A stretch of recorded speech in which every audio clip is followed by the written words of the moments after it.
Looking for a shot. There it is. It is Bedney. Touchdown. Welcome to Sikkim 365 Radio. I formation. They give it to the fullback. You called it. Touchdown Bears.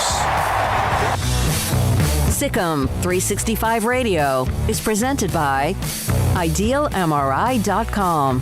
High-quality MRIs for $497 or less. IdealMRI.com. Your health is important, so is your budget. Inside the 15.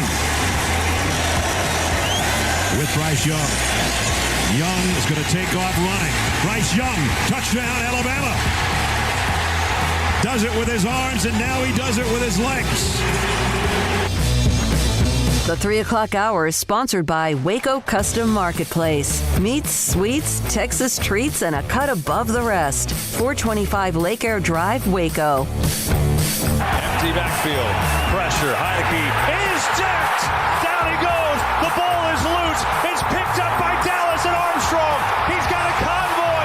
He's going to walk in for the touchdown. Now here's Paul Catalina and Craig Smoak. Good afternoon on your Friday. Paul Catalina, Craig Smoak. Smokey had some dental work today, and probably best that he does not speak for 3 straight hours. So, he has the day off. So we're here taking you through the next couple hours. Pretty wide open show. Grayson Grudhafer at 3:45. We're going to re-rack Colt McCoy at some point. Waiting on final confirmation on a time for Joey McGuire, Texas Tech head coach. And once I know that, we'll kind of know everything else. But kind of navigating through that today. So pretty wide open for discussion, chat room, all that here on Sikkim 365 Radio as we take you into the weekend. Some stuff going on. Again, in the NCAA space when it comes to NIL that we're going to talk about pretty much right off the bat. That is kind of ridiculous, and that's all ridiculous. Let's face it. But we will hopefully hear from Joey McGuire later today, and we'll take your texts and probably open up the phones as well at some point in maybe even the 4 o'clock hour to do that. But Craig from Ross Dellinger yesterday wrote a very long column on how kind of the NIL and boosters have come to be very very, very informative column on SI.com. We had him on the show just last week, and this also comes on the heels of pressure from the powers that be for the NCAA to enforce the restrictions, the very few restrictions they do have, or have guidelines and enforce them on NAL, and a push now that they want some of the penalties, if they're found, to be retroactive, which is going to be impossible for them to win. They're down 15 to 20 staff members. They're understaffed. They don't have the best lawyers, and retroactive penalties when you didn't have the rules in place is maybe they've crossed the line of impossibly dumb. Yeah, I mean, I don't know what's going on right now. I mean, there's been so much activity over the last week just in terms of name, image, likeness, and, college officials finally, I guess, being at their wits' end pretty much and feeling like, all right, it's time to act now or never. And, so you've seen, a contingent travel to Washington and speak with some political officials about this. We saw Marsha Blackburn, the senator's, comments about speaking with Sankey and Kleofkoff.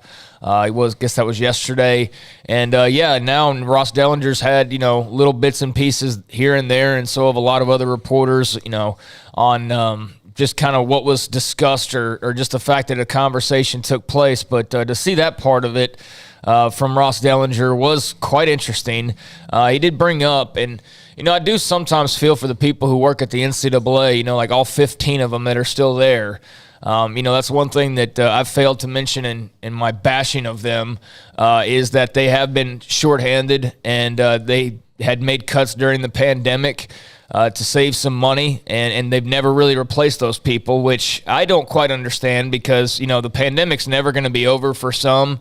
But this last, year plus really, or close to a year now, we've been pretty wide open. So I don't know why they've failed to address any of their vacancies. That seems like not that good of a decision, and I don't quite understand that. But they did say, apparently, no, we are going to fill those spots at some point in time. Like, okay, so why not over the last year when you've got all these things that are rushing onto your table, and, you can move around and you can go, visit schools and do all that. It's not like we're still in lockdown, so I don't know why they haven't replaced those jobs. But, okay, I'll give them a little bit of leniency for the fact that they're shorthanded, but outside of that, I mean, no. To your point about the retroactively punishing schools who have been breaking NIL rules, I just have no idea how you could make that happen and how that would be enforceable and how they have a prayer to even try and do such a thing. I don't buy it. I think that would be immediately, thrown back in their faces, and I see no way that a Southern Cal or a Miami or whoever you want to mention here that first comes to mind, how you're going to be able to retroactively punish them. Well, a great majority of the state laws read very literally of these are not supposed to be recruiting inducements. But how do you prove that something when you have the transfer portal wide open? How can you prove that something is a recruiting inducement? Like, how do you prove that? Because it's not my job. Yeah, exactly. So you've got to prove that it's recruiting inducement. Well, I mean, if it's just a part of an NIL collective and somebody made the decision to go from school A to school B, maybe you have a timeline, but you don't have subpoena power, so you can't subpoena phone records. So I don't know how they're going to do that. And plus, most of these collectives, now I'm sure people are doing shady things, but most of these collectives are set up within the bounds of the state law so that the LLCs and everything else that they're doing don't get popped for any reason. If you're putting this much money forth into it, I'm sure you've got a pretty good tax and accounting guy that's in charge of distributing that money in most cases. So everything's going to be to the letter of the law, at least, on the surface. So I'm not sure how you can really prove these things. And that just sounds like the old NCAA popping out going, oh yeah, we'll come and get you. Like it's the force of habit, but I can't imagine what they could do.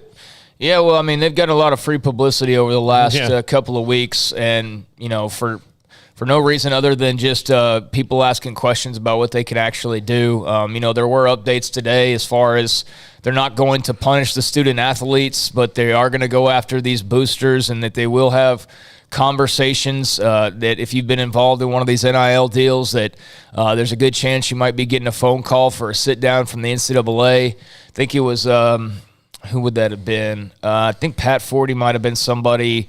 Text from someone in NCAA compliance on enforcing the collective recruiting tampering landscape. Student athletes who were getting these alleged offers from these collectives will probably be getting a phone call from enforcement to have a sit down. Their eligibility would not be impacted, but they'll be asked to spill the beans and would be mandated to cooperate. So that is Pat Forty on what somebody from the NCAA compliance space has told him. And Ross Dellinger followed up by saying, something of note, they do not have expectations sanctions will impact player eligibility, so just reinforcing that, but schools will be sanctioned for booster activity. So that's pretty much where we are. So, I don't know how many questions that answers for people, but it doesn't sound like Bijan Robinson, because of a Lambeau of Austin deal, will even if that was not on the up and up, and I'm just using him because he's like the latest one we've heard about, that maybe they talked to Bijan about that and he explains to him from his end what went on and they cleared and then he's, good to go. Or maybe even if it's not exactly on the up and up, then he still plays it regardless. So the good news is the players will not be impacted, but I don't know what's really going to be in their best interest to really say too much either. Like, what do they have to say? I mean, what reason do they have to sit there and just open up and spill the beans to the NCAA? I don't know. But, it doesn't look like it's going to affect player eligibility no matter what. So that's good news for the players. But how you actually go after the boosters, I have no idea. I mean, basically saying, like, hey, you need to talk to us. What if I don't? What's going to happen? Nothing. All right, well, I'm not going to do that. Yeah. And, I mean, it's very clear the best lawyers don't work at the NCAA anymore. And maybe they never did. Maybe it was just for the longest time, nobody thought to really challenge until Penn State really challenged what their purview was. Everybody kind of accepted that this is how it was. Like, this is how it is. And then Penn State happened, and Penn State decided they didn't want to pay all that money for Jerry Sandusky, so they sued and won because the NCAA actually had gone outside of its purview. That was Mark Emmert, and that was kind of his first big misstep. And from that point on, the NCAA, which at the time was gearing up for the O'Bannon lawsuit, hasn't won a thing. So all it took was somebody to actually question the constitutional legality of a lot of these things, and it just kept falling by the wayside. So I don't know how they're trying to make it look like they're putting the genie back in the bottle, but to me, I think this is all window dressing. Well, Craig. I don't think anybody believes they're really putting the genie back in the bottle. I mean, I think everybody knows that's already done and over with. It just sounds like they're going to put pressure on the schools to try and basically regulate their boosters. That's what it sounds like to me. You can't punish the players, and it doesn't sound like they intend to, but if you ratchet up the heat on these schools to say, hey, get your guy in line over there, Life Wallet guy, then, I guess they put the pressure on Miami to basically get him in line. And I don't know how you make Miami do that. I guess other than the threat of whatever that charge would be in your NCAA court, I don't know that either. And quite frankly, it all kind of bores me to death, the thought of them, having these meetings and actually, doing anything about it, because I have no hopes that they actually will. So, it all sounds good, but what they can actually do, I have no idea. I've seen a bunch of different, Twitter lawyers and whatever comment, and they basically just sort of laugh it off. And maybe there's some chain of messages that I haven't seen that breaks it down and tells me how this is some great idea by the NCAA. But as for now, it just sounds like, they're going to dial up the heat on the schools to get their boosters in line. And if they don't, then they'll threaten them with something and maybe even try to give them some punishment. And I'm sure that will turn into a lawsuit that goes on, and ultimately nothing happens except for, probably, in my opinion, we just see the dissolution of the NCAA in the near future. I mean, I think that's the route that it's going. I think the schools all see that there's basically no point for this entity anymore to have the say that it's had over the years. And if anything, it's probably holding college sports back. And I'm not rooting for anybody to lose their jobs. Hopefully the 15 people or so that still work at the NCAA that are so overwhelmed can get folded into some other entity that actually, stays on the cutting edge or stays ahead and is fully staffed and can actually do their jobs within a reasonable time frame.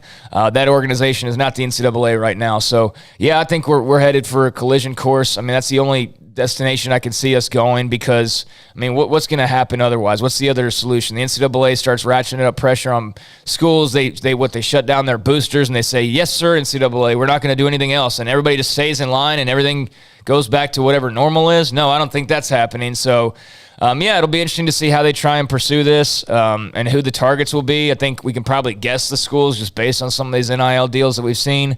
Miami would make sense. Whoever's talking to Jordan Addison would make sense, so on. But would I be scared if I was them? Absolutely not. Absolutely not. Well, and look, the NCAA had one big swing, and that was SMU back in the 80s. And they've had a couple of bigger penalties, but most of their track record is, they don't punish people. The same crime isn't punished equally depending on the university. SMU, that was bad, death penalty. Everyone else, you see what we did to them? Don't do that again. But everyone else got essentially, by comparison, slaps on the wrist. So if they try and do that again, then it's just going to create more dissension within the ranks because, and look, they've gone after Miami's gotten popped a couple times and been on probation for a short amount of time, but it's never been that severe, but at least as long term. They haven't come out of the last round of probation. I mean, they haven't been, relevant since 2001, really. Or 2002, 3, when they had the last realm of those good runs. But even still, I don't think probation had as much to do with it as the athletic department just being behind the times so drastically until, 3 months ago when they hired, or 4 or 5 months ago when they hired Mario Cristobal. So again, are they going to go after, Alabama and Texas and Notre Dame and all these other schools that have big collectives? Or are they going to go, the Tulsa, we don't like your collective, and then try to make an example, and then they're just back to where they started. So to me, again, like you said, what can they do? I think it's window dressing. I think they're trying to pretend like they're putting the genie back in the bottle, but it's going to be the job of whatever the new governing body is to try to regulate all this. And even then, I bet you the new governing body only puts, basic guardrails in to be like, look, it can't be this and it can't be this. Everything else is fine. There might be 5 rules instead of 50. Yeah, man, I don't know. Yeah, that's the thing is I have no idea what they're going to do.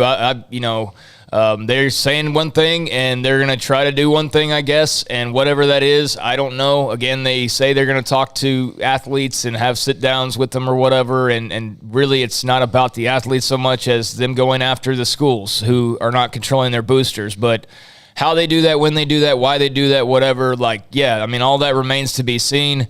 If it's anything like the NCAA typically is, we'll hear in 5 years when they no longer even matter or exist what the outcome of these investigations was. They've never done anything quickly, so I can't imagine this will be done quickly either, and I also don't see why the people on the other side would be cooperative. So, it just sounds like talking to me, and quite frankly, even though it seems like maybe a big headline, it really is just a blip on the radar, quite frankly, because I just see no way that anybody's really threatened by them coming out and saying what they plan on doing. Yeah.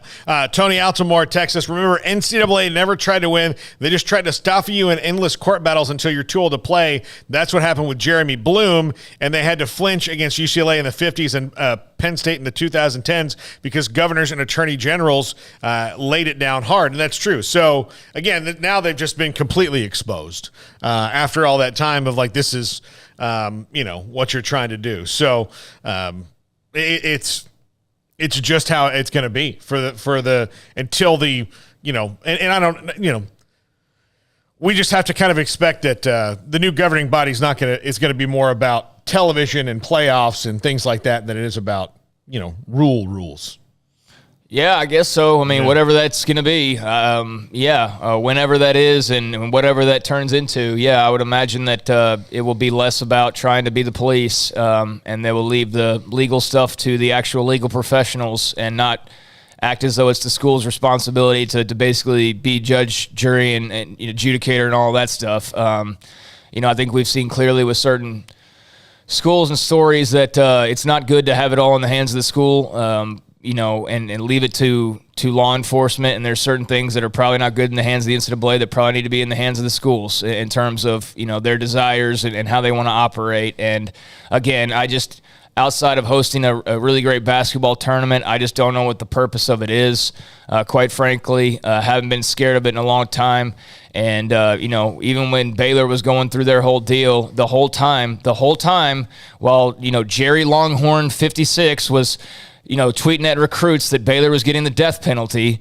And, OU boy, 42 was tweeting at recruits that Baylor's getting the death penalty and all this other stuff. And that definitely happened. Maybe not the names that I mentioned, but that definitely happened over and over again. Tech fans, name them. The whole time I was like, no, not going to happen. But you couldn't really say that because then you're an enabler, and it's like, no, I'm just telling you that the NCAA doesn't have that kind of power, and so you're really wishful thinking here. But hey, you talked about it for like 3 more years after that and proclaimed it, and you told a bunch of recruits about it on Twitter, and whole time I'm still sitting there like, they're wrong, but, there was that one part of you that said, well, it is the NCAA, so for all we know, they could just come out and say death penalty. Now, granted, what was going to happen? Baylor sues them.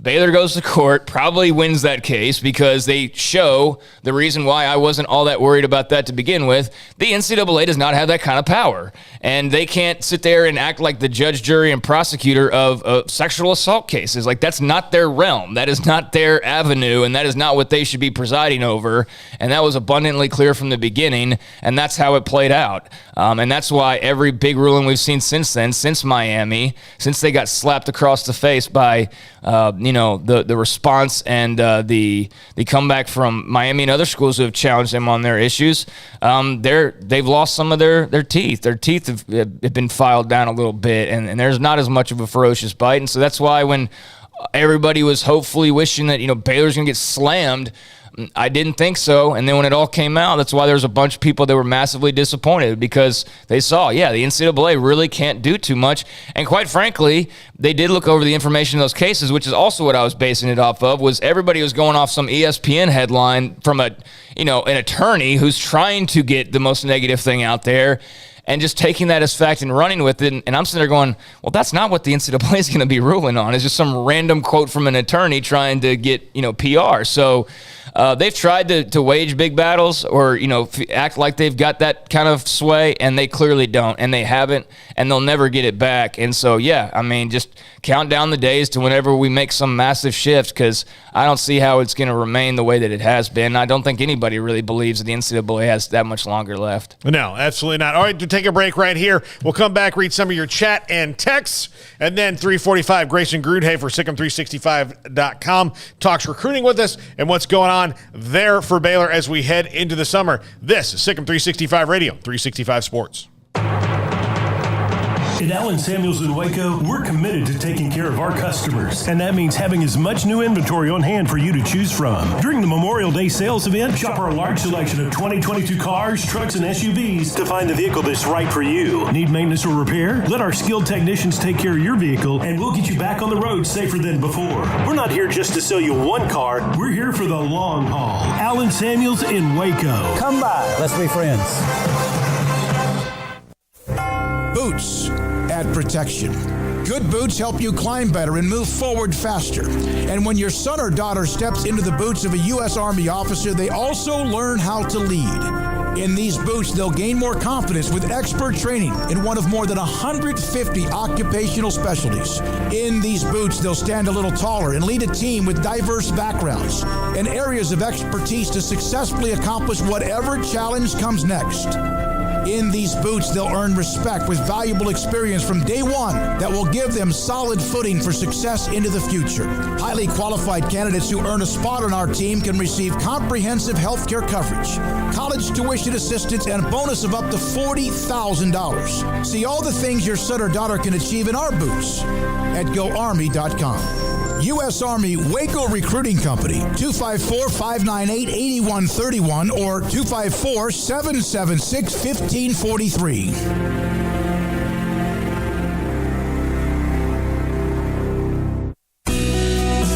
Johnson Realtors guide you seamlessly through the process of buying your dream home or selling your current one. Commercial, farm and ranch, or residential, Camille Johnson Realtors can smoothly and successfully lead you through any transaction. With a team of 28 experienced agents who are excited about serving you, Camille Johnson Realtors services the entire greater Waco area. If you're in the market to buy or sell, contact Camille Johnson Realtors, 104 Midway Center in Woodway, or find them online at www.camillejohnson.com. Camille Johnson Realtors, elegant, charming, warm. Welcome home. One size fits all. That may be all right for an adjustable belt or cheap sunglasses, but when it comes to your financial needs, no one wants a one-size-fits-all strategy. Cam Heathcott, your Edward Jones financial advisor, knows that his most important goals are yours. That's why he takes the time to understand your needs, knowing you. That's how Edward Jones makes sense of investing. Cam Heathcott, covering Conroe and Houston, 936-756-7717 or cam.heathcott@edwardjones.com. Edward Jones, member SIPC. There are 26 letters in the alphabet, over 600,000 words in the dictionary, and just 3 of them said together can change everything. Let's order pizza. Those 3 words lead to dough made from scratch and 3 fresh signature cheeses that blanket golden crust in a heavenly melt on Marco's Pizza that'll blow your mind. So visit Marcos.com to order and stop by Marco's Pizza in Belmead, China Spring, Woodway, and soon to open in Robinson. Marco's. Pizza lovers get it. At Ideal MRI, we feel blessed to be part of the Waco community. We're a small family business here in Central Texas. At times like this, the cost of healthcare has never been more important. And unfortunately, significant illnesses and injuries still occur. And that's why Ideal MRI is open and here to serve you through this difficult time. So if you need an MRI, ask your doctor about Ideal MRI. You can schedule online in minutes at idealmri.com or call 833-IDEAL-MRI.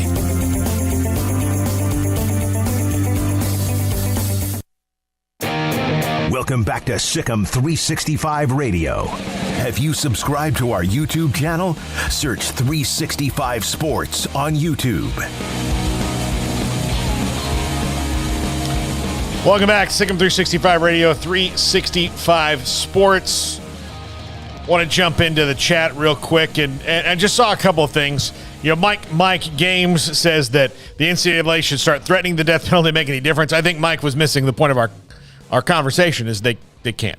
They're taking a pillow to a missile fight. Yeah, I mean, I don't see how you could realistically threaten a death penalty over, whatever booster-related incidents are going on. I don't know. They've been hesitant to do that ever since they basically nuked SMU's program, and they haven't handed it out since then. I think that's something that they just absolutely positively do not want to delve into, and that's why you haven't seen them use it in any other cases since then. So we're going on 40 years now since the SMU death penalty. I mean, that's, I think for a lot of us who are in 30s, 40s or whatever, when you think of like 1980s, whatever, you think, oh, that's like 20 years ago. I know that was 40 years ago, the SMU case, practically. So, yeah, I don't think that that's any threat that anybody would take that seriously unless you are somebody who has just so egregiously broken every rule imaginable that, you have no leg to really defend yourself. And I can't imagine any school's dumb enough at this point to open themselves up that way. And so much of the booster stuff that's going on, again, it's not with the schools, even though I fully believe it is in a lot of cases. Like, I think that's a total BS that anybody really think, oh, it's not the schools, it's the boosters. Yeah, but who are they talking to? Where are they getting their direction from? Now, we know there's some cases of like a maverick guy who's out there just, 4-star, let me go grab him from my favorite team, but there's some guidance there out there somewhere. You're not just throwing money at recruits and then bringing them on board and here, coach, deal with it.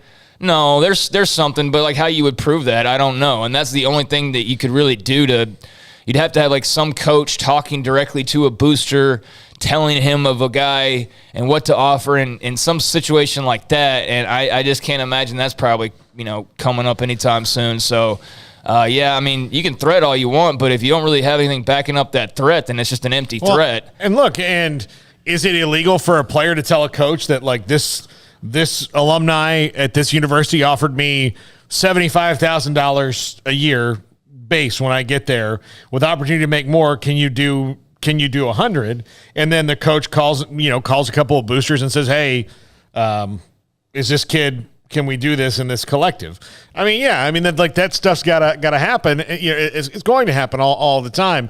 Mike also said, how about a cap for as much money, NIL money, as a school can make? Again, Mike, I said this yesterday on the show, you might have missed it.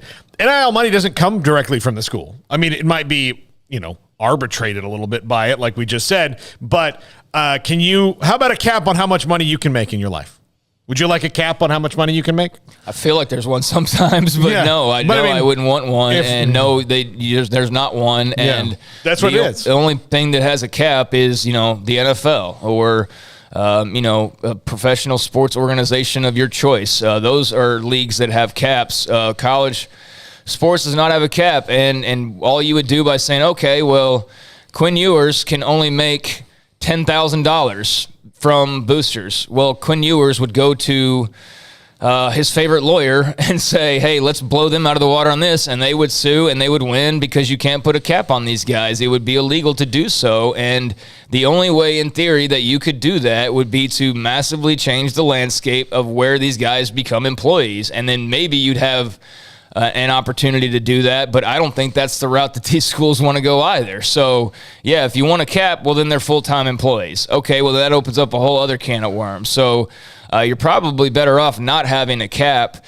And even then, a cap, I don't know, how much that's really going to prevent the tampering issues that are going on. I mean, that's really the thing. That's the issue. It's not even the money and all of that. To me, it's just the fact that there are clearly some schools of which, whoever you want to point to, I guess, but there's clearly tampering going on, but you got every way around it because, oh, well, that wasn't us that called. That was a booster. We're not in charge of him. We have no control over that. Now, are those boosters in that school talking? Of course they are, but can you prove it? No, probably not. And so as long as you just claim that it's all separate like it's supposed to be, even though it's probably truly not, there's not really much that the NCAA could do about that, and I don't think they really want to get into the business of handing out death penalties again, because I think that would be their death penalty pretty much right away. That would be, the moment you go after a Miami or I keep kind of saying the same schools and not intentionally, or USC or Oregon or Michigan or whoever, they're going to fight back this time around because you don't really have that much to hold over their head, especially with all this new money through TV deals that are going to be coming through. I think the schools see, we don't need you as much as you need us at this point. Yeah. And we have an out, and you really don't have anything to keep us here ultimately. So I think the writing's on the wall in that regard. I think every arrow's been pointing to a breakup of some sort. And, I'm sure the NCAA would probably still host the tournament or whatever, but that would probably be about what they do. And maybe a couple of other things. But, yeah, you can't just go around threatening death penalties, and you can't put a cap on the money because then that's just against the whole free market thing. And that would go into a whole nother territory of legalities and whatnot. Well, then you'd definitely be saying schools need to take over NIL, which they don't really want to do. And two, then you're leading into collective bargaining because there are caps in professional leagues because they are collectively bargained by unions. So the Major League Baseball Players Association has agreed to the competitive balance tax, the luxury tax. The NBA, the same way. The NFL has agreed to the salary cap. The players' union have agreed to the salary cap. And they agree to that because there's other benefits on the other side, and they know they're making a lot of money anyway. So that's why they've agreed to it. Now, are they always happy with it? No. But they've agreed to it. They voted on it. And, like this last NFL CBA was very contentious, but it passed. And so until the next one, they'll go through it all again and lambaste franchise players and the number of the salary cap and restricting the movement and all that stuff. But at the end of the day, they'll vote on something that's going to make them a lot of money and they'll be fine. That's what they do. So yeah, college athletes aren't employees, and so that's why it is. Now, look, we've got a couple people here that said that college athletes are at a school to play ball, and let's see, it's your boy Oz says it's been more compelling because of NIL and the transfer portal, and I can't deny that it's more compelling knowing that you could wake up any day and you've got free agent news. Just as someone who covers it and enjoys college football, I don't mind that's a possibility. I would just wish it was, confined like every other sport we cover to certain periods of time. Yeah, I think it's been fun to see all of the activity. It's definitely kept the news fresh and kept the cycle going. And, you get to a little bit of a lull and all of a sudden here's the Jordan Addison story, or you get a little bit of a lull and all of a sudden, some other guys enter in the portal. The portal's made it a lot more fun. I think everybody likes the portal. I think everybody wants the portal to continue. I think the one thing, again, that it's not an anti-NIL, even though I know there are some people that are anti-NIL, but I mean, for those people, again, you could have that feeling, but just know that you are completely in the wrong on it, and that you are not going to be on the winning side of the argument ever, because NIL is not something you can fight against. You cannot argue against these guys making money off their name, image, and likeness. That's been proven now. Should have been proven a long time ago, but it's not going away. Now, while it's been a lot of fun and it has shaken things up, and it definitely gives you the ability as a team, if you're just missing a couple of pieces from being a championship squad like a Baylor was last year, you go get a Siaki Ika from LSU. He plugs your nose tackle spot that you needed plugged up, and hey, you're Big 12 champs, and they had a couple of other additions that helped with that as well in the O-line and at wide receiver. But, that they're missing pieces without that transfer portal. Do they have that same team that goes and wins a Big 12 and Sugar Bowl? Probably not. Probably not, honestly. They might drop another game or two without those guys they brought in, for all we know. But at the same time, the one thing that I do wish would get corralled a little bit is just the nature of some of this, of the fact that a Jordan Addison could be, and he's probably not the best example, because, I totally get why he would want to leave Pitt. I don't necessarily like it, but I totally get why, and I don't not like it because of him. I just don't like it for Pitt. And I know there's an argument, well, they should pay more. Well, it's like the moment we start asking these schools to have to match everything just to keep their players on campus, I think that's where it gets a bit ridiculous, of like, well, it's Pitt's fault that they didn't pony up money for Jordan Addison.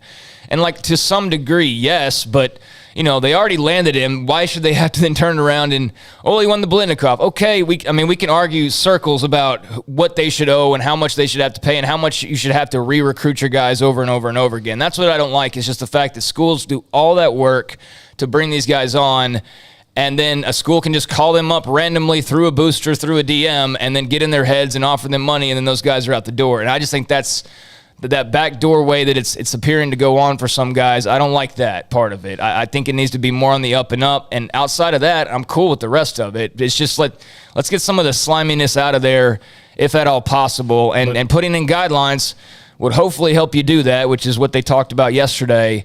But would it eliminate it? Probably not, but at least curtail it a little bit. That'd be good, and it wouldn't stop the news. You'd still have guys going in the transfer portal left and right. You'd still have a Jordan Addison caliber player still leaving. You still have these big coaching changes, and then guys following those coaches, like we saw with some OU guys going with Lincoln Riley.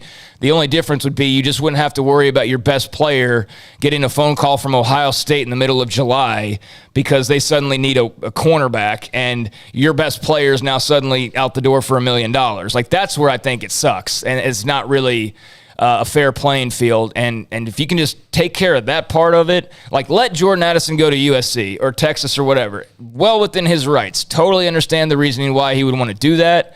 But let's not make it as basically Jordan Addison just randomly getting poached. You know what I mean? Just the random kind of poaches out of nowhere. That's what I think we want to avoid the most.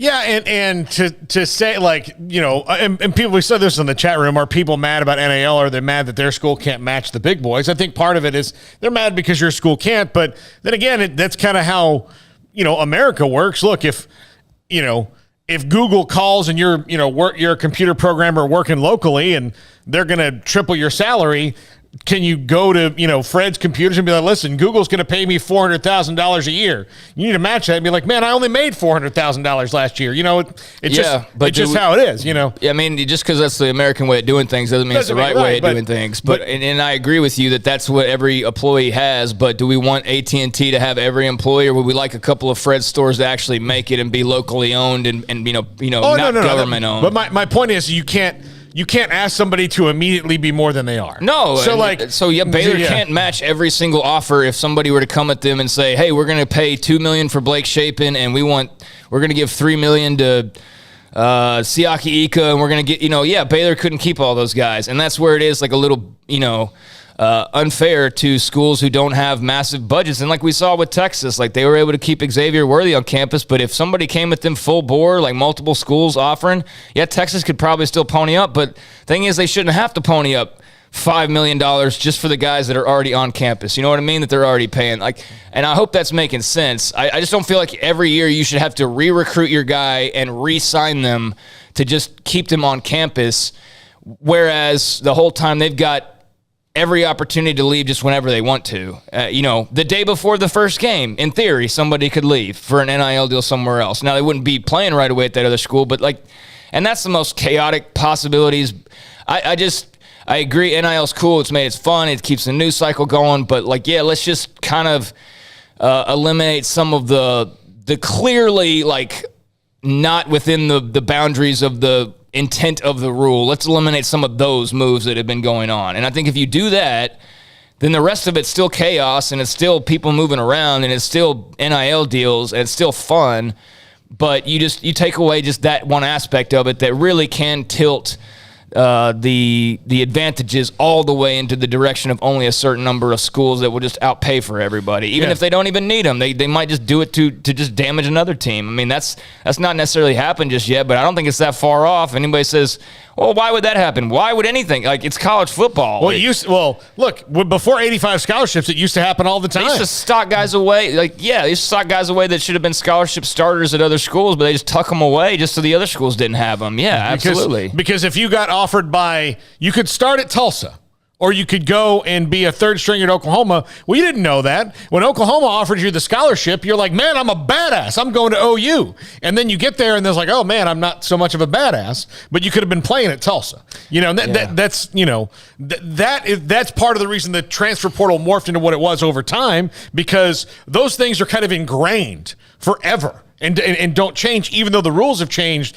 But where people figure out this is – some of the things that continue maybe even still happen. Look, man, when NIL first started, everybody said, hey, this is going to be good. But no, what's going to happen is there's going to be schools that are breaking the rules, and they're going behind the backs, and they're going to go through boosters and do that'll never happen. And what happened? It happened day one. That was already happening. Of course it was going to happen, because this is the sport where everybody is going to take, or not everybody, but a lot of people are going to take every little advantage they can get and cross every little line that they can to get what they want and make their team good. I mean, it's college athletics. We know the deal, man. We know all the legendary recruiting stories about parking your car in front of a dude's hotel room on the night before signing day, Barry Switzer and Billy Sims, to prevent a coach from even being able to talk. There's been so many crazy stories like that. So, of course, they're going to do whatever they can to ultimately get what they want, and that's why there's got to be some parameters. But no, transfer portal's been awesome. Still looking to see kind of where Gary Bohannon lands, for example. But if you could just curtail some of the outright clear poaching, and that's only been select cases, then everything else is all good. I love it. It's been fun to cover, and we'll see what they're actually able to do about it, if anything. But, clearly it's got everybody talking. Yeah. Here's an interesting text for us from the 512, and then we'll break for Grayson. Hi, Craig and Paul. One of our cousins is currently a big recruit in high school. Currently, boosters from Texas, A&M, and Bama are in a real bidding war for this kid. His parents have literally demanded that the boosters come to the table with their strongest offer. By the way, all offers are sent directly to their attorney. One day soon, they'll sit down with the attorney to review the various offers and make a decision. These are all 7-figure offers with various perks attached. Interestingly enough, each booster had them sign a letter basically stating that they understand this offer should not be construed as an offer from XYZ University. This offer is for the mutual benefit of the parties involved and has no bearing on the recruit's role, playing time, or relationship with the university. Obviously, these offers are crafted by design. I don't know how the NCAA can win on that one. No, Exactly. We've established the NCAA cannot do anything. Yeah. They're not going to do anything. They can talk all they want. They're not going to do anything. They may try to do something, but they're not going to do anything. All they are, the moment they start trying to crack down, is just starting the clock and fast forwarding it to when they no longer matter outside of the March Madness tournament. That's totally believable. And, so in the spirit of name, image, likeness, just these three schools all felt like he would be really good at pitching commercials, or she would be really good. So they came with those 7-figure offers. So that kind of tells you what's going on. And I think that's crazy. there's definitely not going to be schools that want to play in those waters all the time. Like, I know Baylor's offered NIL deals for some guys, but they're definitely not going to be one that's capable of getting in on, multiple guys a year, I would not think. Now, Texas and Alabama and all them with unlimited money and even more coming because of the new SEC deal, then sure, they'll be able to do that. And good on them. I just hope for the young man or young woman, whoever you're referring to, good for them. Absolutely. That's great for the players. Like I said yesterday, for all the negatives you want to spew, and I don't know this person's situation, like he may be or she may be like the son of or daughter of a millionaire for all I know and already really well off. And, NIL is not discriminatory. There's kids who have good backgrounds that are getting NIL deals, and there's a lot of kids who don't have great backgrounds that are getting NIL deals. And I think in particularly their case, the fact that you can raise a level of living for, maybe even generations, just because of an NIL deal signed by a young man or woman, particularly young men, though. I mean, let's face it, there's not a whole lot of ladies NIL deals that we've heard that are immediately. There's 3 schools with 7-figure offers in an attorney, talking like that's. I don't think we've heard too much of that on the female side, but that's life-changing money and generational changing money in some cases. And, there's no middle class anymore. So maybe this is a way to start establishing more of a middle class in some roundabout way. I don't know, but it is certainly a way to change lives and to better the situations of a lot of people who may not otherwise have that opportunity. And there's a lot of people who came from bad backgrounds. They go to college football, and they get their college paid for, but they get hurt, or maybe the NFL dream doesn't quite pan out. And, they're able to provide, but not to the level of being 18 years old and being able to say, mom and dad or aunt and uncle or grandma and grandpa, I'm bringing in $1 million this year on NIL. Like, that's life-changing. That's family-changing, and that's going to be going on a lot. And I think that's fantastic because there's not a lot of other ways for that to be done, but this is one of them, and that is a good side effect of all this. Yeah, I mean, if your legs are a winning lottery ticket, to take you somewhere. I see 15, 16-year-olds competing in the Olympics getting sponsorship deals, so why not? Yeah, exactly. That's a great comparison. When we come back, Grayson Grundhafer, Sikkim365.com. This is Sikkim 365 Radio, 365 Sports. Cars priced right both day and night. Average your car in Texas. Trucks built for you, red, white, and blue. Average your car in Texas. Cars that zoom with lots of room. Average your car in Texas. Count on us, a dealer to trust. Average your car in Waco, Texas. Did you know that 1 out of every 4 men have symptomatic low levels of testosterone and don't even know it? And if you think you're too young to worry about it, guess again. Low T levels can make you feel tired and grumpy, cause weight gain, and wreak havoc on your sexual desire and performance. Petty Clinic Low T can set up same-day blood screening and results, so if you're tired of being tired, I challenge you to man up and Google search Low T Waco or go online pettycliniclowt.com. It's a private clinic with an atmosphere catering to men. Affordable, only $150 a month, includes lab work, office consultation, testosterone injections, follow-up visits compared to $395 a month in Dallas or Austin, and you don't have to fight the traffic. Petty Clinic Low T as board-certified physician consultations will provide the best form of brand-strength testosterone available. Contact Petty Clinic Low T today, just off Highway 84 and Old Hewitt Drive in Woodway. Petty Clinic Low T, helping men become the high-performance men they deserve to be. PettyClinicLowT.com or Google search Low T Waco. In the market for a quality metal building? Since 1943, Pioneer Steel and Pipe has helped Central Texas residential and commercial customers with metal building design, panel options, building components, and trim options. Pioneer Steel and Pipe's residential line is energy efficient, offers low maintenance, reduces insurance payments, is impact resistant, and carries up to a 45-year limited warranty. In addition, they can also help you find a metal building contractor for your project. Pioneer Steel and Pipe with locations in Waco and Bryan and at pioneersboys.com.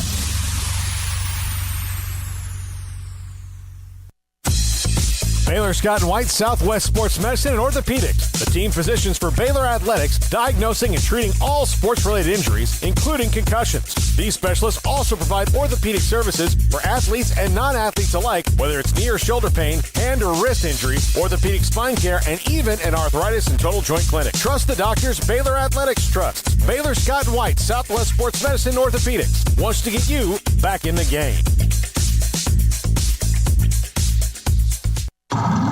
It's plain and simple. Waco Custom Marketplace is the one-stop shop for what you need for tailgating, from charcoal, cold beer, and wine. And, of course, customize your order with brisket, tri-tips, sausage, wings, smoked pork tenderloin, country-style or pork spare ribs, marinated beef and chicken fajita meat, ground beef and chili, meat, hot dogs, and burgers, buns, seasoning, sauces, chips. There's fresh baked bread and kolaches every day, breakfast sausage links, and you can also customize your favorite cut of steaks from select, choice, or prime, bacon wrap fillets, ribeyes, New York strips, sirloin, T-bone, and porterhouse. Full service butcher shop includes pork, poultry, beef, chicken, and seafood, serving Waco restaurants and families since 1940. Your one-stop shop for beef, pork, poultry, and seafood needs. Waco Custom Marketplace, 425 Lake Air Drive, or WacoCustomMarketplace.com.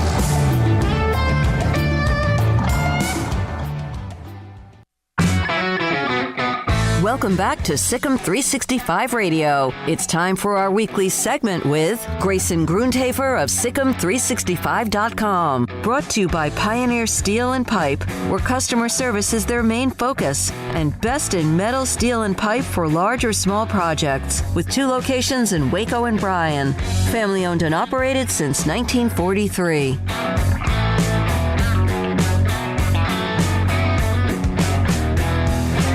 Grayson Grundhafer, Sikkim365.com, joins us now. We spent the majority of the whole first hour until now talking about NAL, so hopefully that itch has gotten scratched a little bit. Grayson joins us now, and Grayson, you had the column up on the site today about what to watch on the recruiting trail. What are some things that now that we're in the first week of May or first full week in May that you are looking for? Yeah, so it's about to be a really kind of exciting time on the recruiting trail just because June is coming up and Baylor has 3 camps in June and then, of course, 1 at the end of July. June is also going to be a busy time because of official visits. Baylor's going to be scheduling those out, and it's really interesting because in the past, Baylor's really done, 1 big weekend, maybe 2 big weekends in the summer, and then kind of random official visits near the signing day. Obviously, if you find guys during the season, you don't want to have an official visit until right before the signing day. So usually it's like, 2 big ones and then kind of a couple sporadic ones late in the process. But it's interesting because this year, I've heard guys, they have a date the 2nd week of June and then the 3rd week of June and then the 4th week of June. So I'm very curious how that's going to work out, but it looks like things are going to be more spread out than it has been in the past. But some big weekends coming up for Baylor. I think that's really going to kind of get the momentum back going for the recruiting class, which currently sits at 9 total recruits, or commits, that is. And so I think we'll start to see a little more momentum as June comes and the summer goes through. Grayson, you mentioned in your article that defensive back's a big priority for this staff. Yeah, definitely. I think it's one of those positions where, they have 2 commits, right, at safety when you're talking about Javion Wilcox and Corey Huff. But they lost the safety commit a little bit earlier in the process in Tyler Turner. So I'm not going to say that they've been trying to make up that position because originally I think the goal was just, we'll take 2 safeties and then focus on cornerback. But I think if the right safety pops up, especially one that could play the field safety position, which J.T. Woods played last year. Devin Lemire started at that position in the spring game. But I think that's a position that they need to address in this recruiting cycle. They just need a little bit more speed on the back end to make it really work the way that it did with J.T. Woods. So I think they're going to look at that position, try to find a best available type. But then as far as cornerback goes, they don't have a commit yet. And I think based on kind of everything I've seen and kind of just the way they've been recruiting the position, it seems like they definitely want 2. They might take 3 cornerbacks in this class, but it really is dependent on which guys commit and things like that. They're off to good starts with, guys like Jalen Braxton, who's making his commitment decision on July 9th. They're in a good spot with Chance Rucker out of Denton Ryan. He's another guy who will be taking his official visit in June. And then Maid Creek cornerback Tayshawn Wilson, we've talked about him a lot. He's been a big priority for this class, and he's got his official visit later in June as well. So those three guys seem to be, three of the main targets. And then there's a few other guys that will probably take official visits as June comes around. But yeah, I'm looking at 2 to 3 at cornerback and then maybe one more safety added to this class. Grayson, when it comes to, we were just talking about NIL for basically an hour. When it comes to that, do you feel like that's affected their recruiting opportunities or perhaps even recruiting wins to a major extent, minor extent? How would you say how NIL has impacted what their class would look like potentially otherwise, or what interest would look like otherwise? Yeah, I think it has impacted it some in a maybe not necessarily a good way, but in an okay way, and then some in a negative way.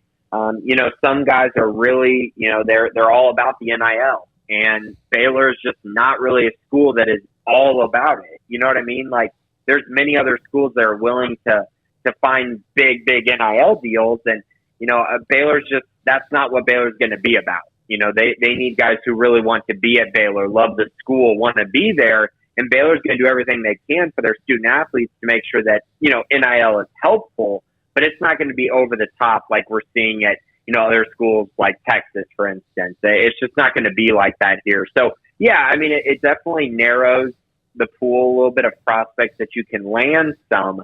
But I will say, I think, for the most part, guys, there's there's an ESPN 300, right? And, I mean, all of those guys are not going to get offered big NIL deals. Like, there's going to be a lot of really, really good prospects in that 300 and outside that 300 that are awesome prospects who just don't get NIL deals. So it really hasn't impacted Baylor a ton, but I will say, it does narrow their reach a little bit, which makes total sense. And for the most part, they were going to land those type of guys anyways, regardless of NIL. Well, look, the big money is still going to be reserved for the 5-star guys who have the most sway anyway and always did. So that's not going to change. So schools like Baylor, don't they, Grayson, just have to make sure that they're equipped on the mid-level, don't they?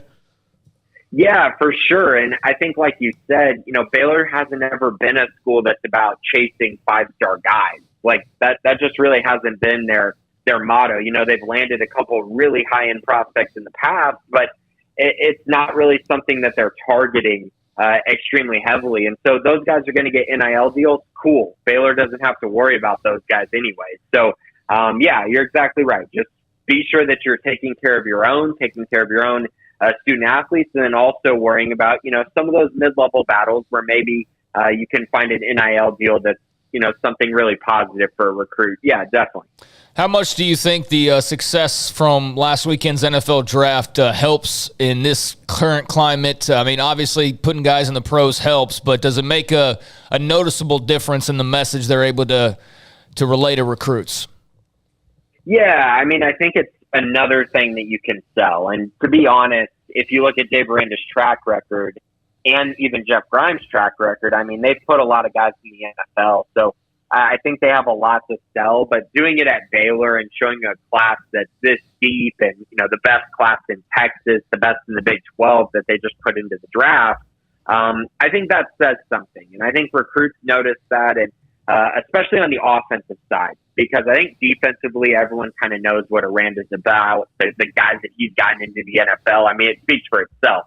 But offensively, you want to show that you're getting guys to the league consistently on that end. And, when you get guys like Treston Ebner and Tyquan Thornton, of course, a highly, guy that got drafted really high, and then Abram Smith signing a nice deal with the Saints, those are big things, right? And so I think going forward, it's important that Baylor continues that, because offensive recruits want to see offensive guys go to the NFL, and this is one step in that right direction. I think next year is going to be another great step in the direction, especially on the offensive line, which is something that I think Baylor needs to get back to, putting offensive linemen in the NFL. That really has not been something they've been, great at over the last, I guess, decade almost. Yeah, so next year, just big guys on either side. When you got on the defense, Apu-Ika and Jackson Player will certainly, get some looks in the NFL, and Apu probably pretty high up there. I'm not sure about Jackson, but he's a guy who's got NFL ability, even though he lacks ideal size. And then, Connor Galvin and Jacob Gall, all those guys, right, should be maybe 4 offensive linemen in the draft next year.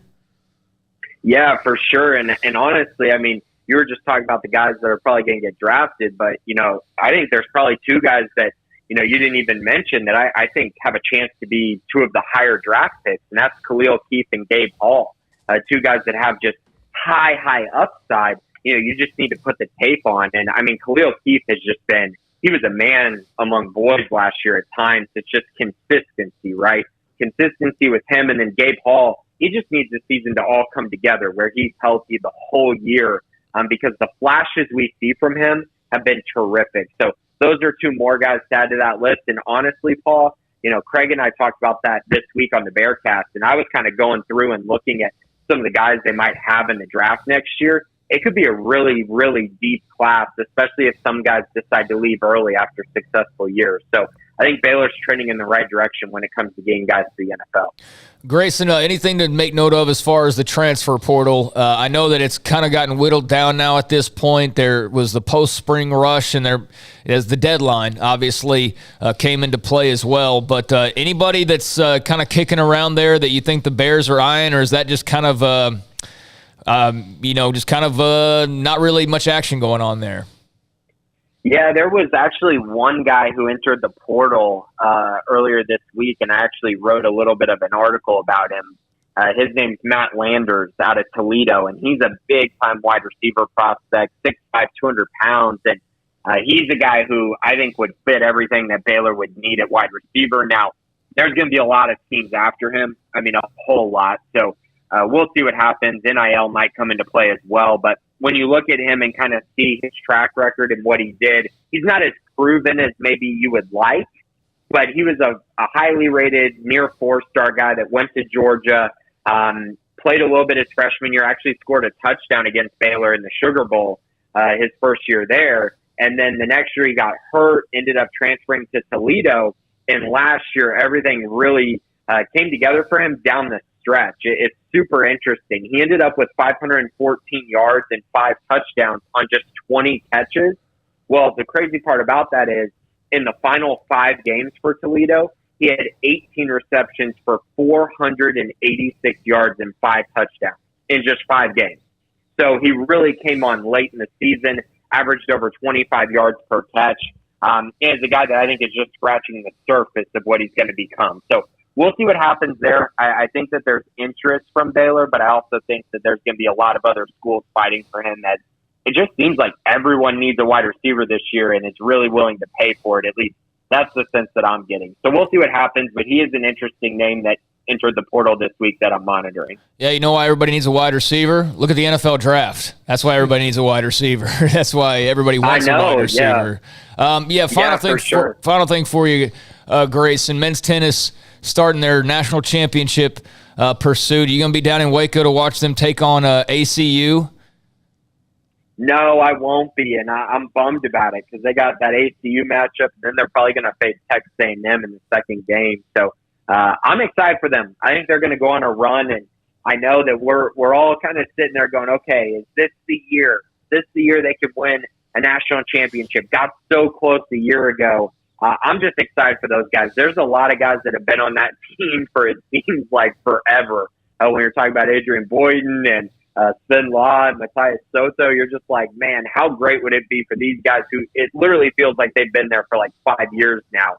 How great would it be for it all to come together and they win a championship this year? I'm going to be paying attention. I won't be there, but I'm really excited for them and just happy with the job that Michael Woodson has done, just continuing the trajectory of this program. I mean, it's really, really fascinating to watch, and it's one of the best tennis programs in the entire country. Grayson Grunhafer, Singer365.com. Grayson, have a great weekend, buddy. We'll talk to you next week. Thanks, guys. Appreciate it. Right, there's Grayson Grunhafer, and if you are a member of our site in the premium section, Grayson's got stuff going up all the time, so you can do that. It looks like we will be getting Joey McGuire at 5 o'clock. pending a couple of things that could delay or shift it back. But looks like we'll be getting Texas Tech head football coach Joe McGuire at 5 o'clock. When we come back, we'll jump back into the chat room for a second, and then at about 4:15, 4:20, we're going to replay the Colt McCoy interview that we had the other day. It was really fantastic. It's one of the most interesting ones we've done, and he had a lot to say about a lot of different things. High school football, a lot about the Longhorns, the NFL, why so many people are named after him. All that stuff with him was really great. And if you're a person who doesn't like the Longhorns and doesn't want to start to like a guy who's one of the all-time great Longhorns, don't listen to this interview, because you will. And I always did like Colt McCoy, but you'll like him even more now, because he's an extremely down-to-earth, funny guy. Had a lot of great things to say, and we want to re-rec those. For those of you who missed it here on the show the other day. This is Sikkim 365 Radio, 365 Sports. 1, 2. I'm in love with a man named Rudy. I'm okay with that. He knows exactly what I want. He keeps me coming back. He cooks breakfast, lunch, and dinner for me. Does the dishes too. I'm in love with a man named Rudy. Last name Barbecue. It sure is easy to fall in love with Rudy's tasty oak smoked barbecue. Next in line. From the first workout to the last practice, sports is an incredible challenge. Hi, this is Dan Ingham with the First National Bank of Central Texas, and we're proud to support each athlete, every parent, and our educators. From families, small businesses, to the biggest industry, we're here to help. With remarkable products like First Free Checking, we've got banking ideas that fuel big dreams. The First National Bank of Central Texas. Familiar faces making local decisions. Member FDIC, Equal Housing Lender. Automatic Chef Canteen is a full-service micro-market vending and office coffee provider with state-of-the-art vending equipment, a wide variety of products, and offering custom-fitted micro-market vending office coffee solutions for your employee break room. You want a full break room solution and a workplace oasis? Well, Automatic Chef Canteen, locally owned and operated for over 50 years in Central Texas, also includes in-house mechanics on call 24/7 for fast, reliable service and maintenance. Automatic Chef Canteen, 6900 Imperial Drive in Waco, or online at automaticchefcanteen.com. Do you or your kids get nervous about going to the dentist? Stonewood Dental, Dr. Steve Childress, he can help. I've spent a career taking care of patients who as children had bad experiences, and now they're adults that hate going to the dentist. If I get a kid at 3 years old and they come every 6 months and it's a happy experience, it's normal for them. Now they have an accident at 6 or 7 or 8 at school. Now they have a broken tooth or a trauma, and they have to come here. They're used to lights, they're used to water in their mouth, they're used to experience, they already trust us. It's amazing what we can do with that kid without it being a negative thing. But if I see a 6 or 7 or 8 year old that's never been to the dentist, and now they have a trauma or an unfortunate unexpected toothache, it's harder to do that for that kid and it not be somewhat of a negative experience. So bottom line is I try to teach kids and adults and teenagers and everybody the way I'd want my family treated, which is where it's a necessary part of life. You just take care of it. It doesn't have to be that big a deal. Learn more, stonewood-dental.com. When we moved to Texas, we were like fish out of water. We didn't know anyone in our neighborhood until our Texas Farm Bureau insurance agent came to the house. She was so helpful and reassuring, a friendly face with that Texan hospitality I'd heard about. When we purchased a Texas Farm Bureau insurance policy, we knew we were making the right choice. We knew our family would be protected. Stop by and see our agents at one of our 3 McLennan County locations. Coverage and discounts are subject to qualifications and policy terms and may vary by situation. Baylor University is where lights shine bright. So, let there be light. Let there be roommates and teammates, scholarship and championships. Let there be fresh starts and new traditions, fast friendships and lasting impacts. Let there be laughter. Let there be joy. Let there be light. Baylor University, where lights shine bright.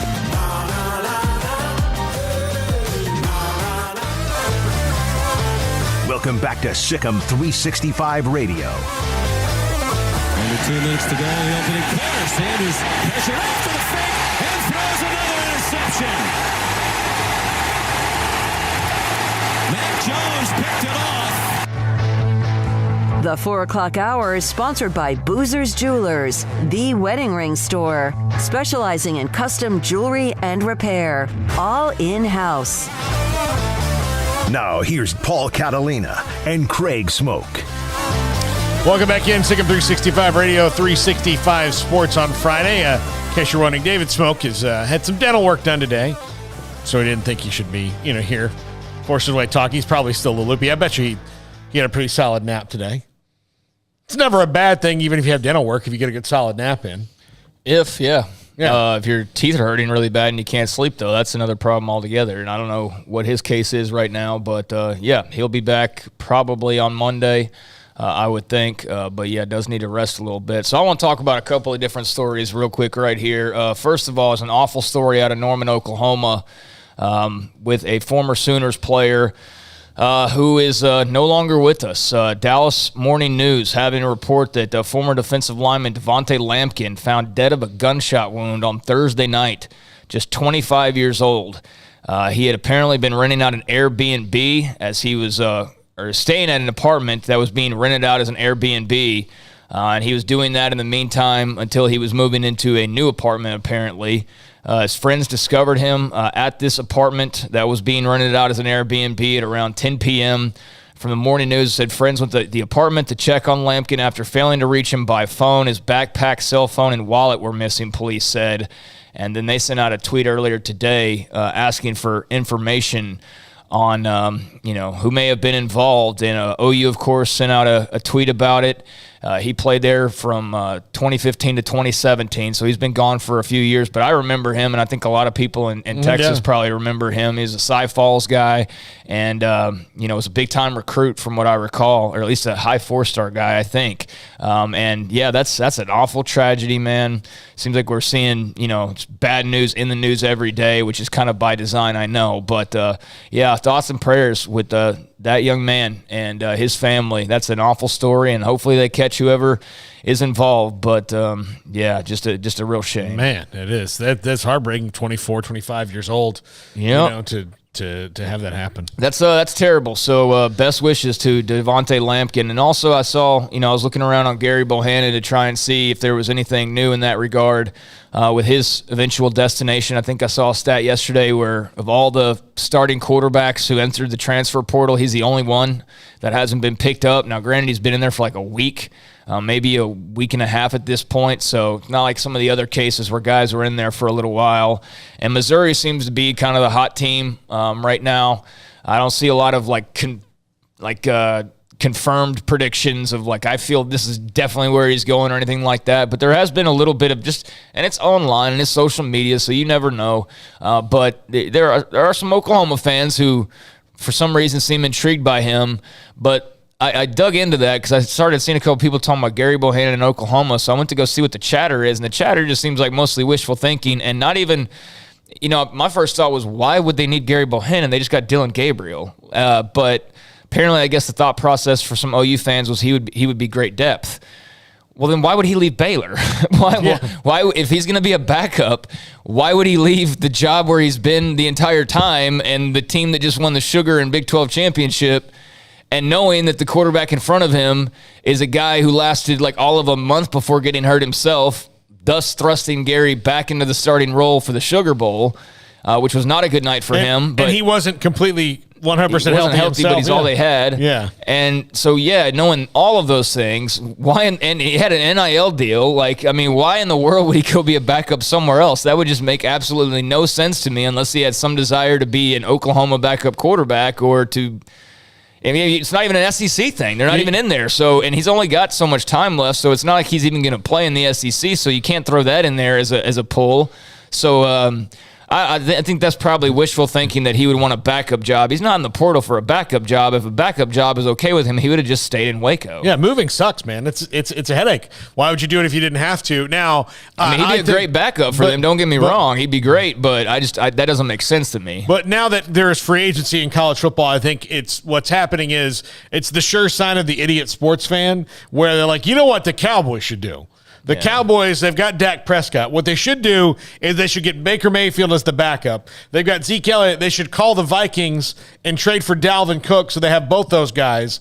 And then now that they let Amari Cooper go and they get CeeDee Lamb, they should get, all these other wide receivers. And you're like, well, you can't do that. You can't just build a super team. It happens a lot with baseball fans. Like, they should get this guy. Well, they have a center fielder. Well, he can play first base. Like, well, why would he do that? Yeah, I don't know. And I saw somebody else, and I'm not like trying to single out or nothing like that. It's just kind of funny when, like, I know we're not the most well-informed on every little detail of every single program. That's just impossible. Nobody is. Even big national guys who, talk about every program, they're not, fully on the day-to-day. So, I mean, we all have things that slip through the cracks. But yeah, I don't know what the logic would be there. And I saw somebody who said that they scouted, 3 games of his, and one of the games they mentioned was Oklahoma State, and they used that as a reason why he would be really good. And I'm just trying to think, what did he do in the Oklahoma State game that would tell you that that's why you would want to go and get him? That is not a game that I would have picked from last year. By any means. That is one of the last games that I would have picked from last year. So, I don't know. Eye of the beholder, I suppose. But he definitely, Iowa State, the first half was very, very good.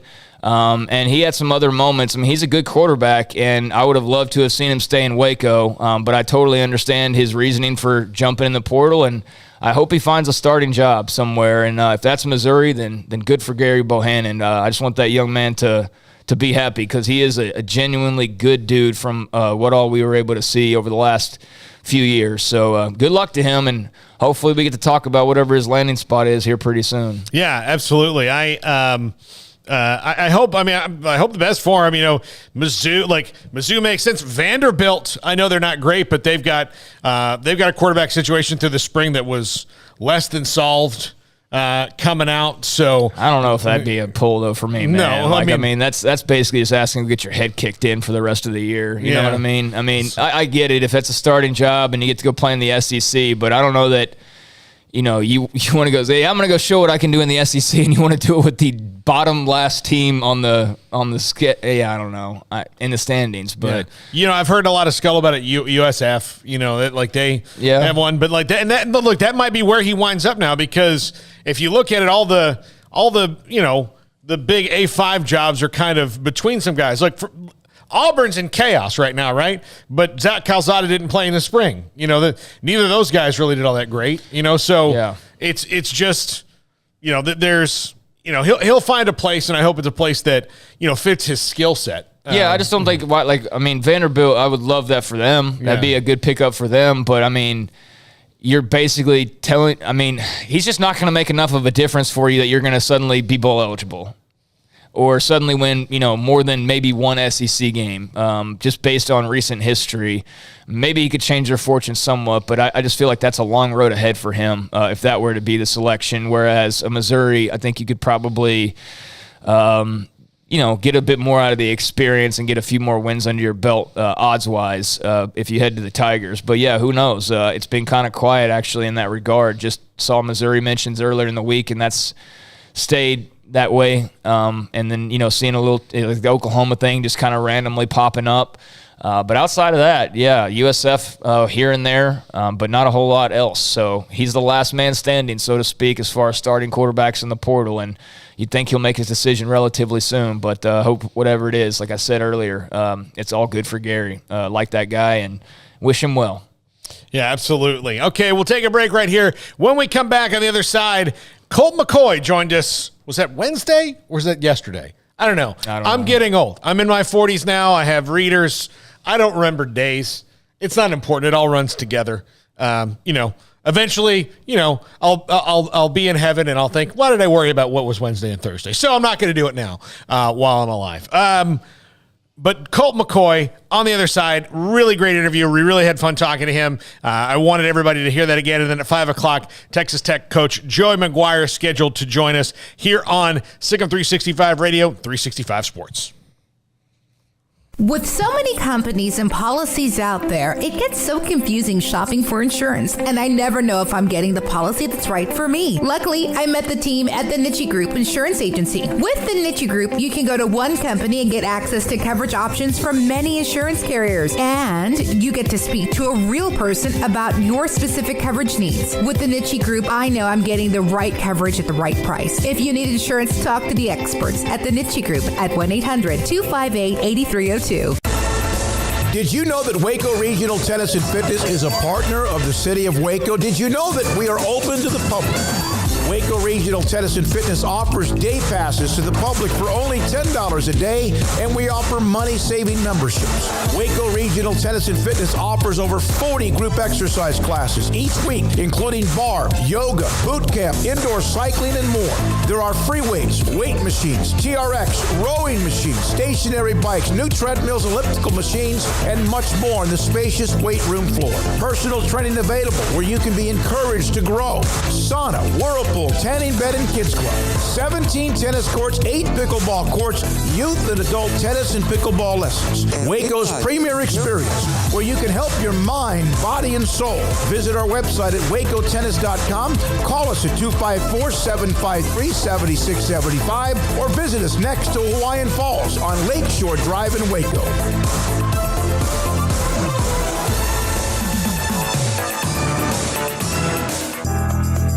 Riverbend Liquor and Wine, Lakeshore Drive, North 19th Street, right behind the bank, is a hidden gem in Waco. If you're a fan of bourbon, especially local Texas bourbons, that's where you gotta go. Balcones, TX, Devil's River, whatever it is, they've got it. Riverbend Liquor and Wine, plus the best selection of craft beers in Waco, seasonally churned out throughout the year, whether it's spring, summer, fall, or winter. Riverbend Liquor and Wine, best selection of craft beers, a speedy drive-through window, and excellent customer service. Find out more on Instagram or just go by and see them. Lakeshore Drive at North 19th Street behind the bank.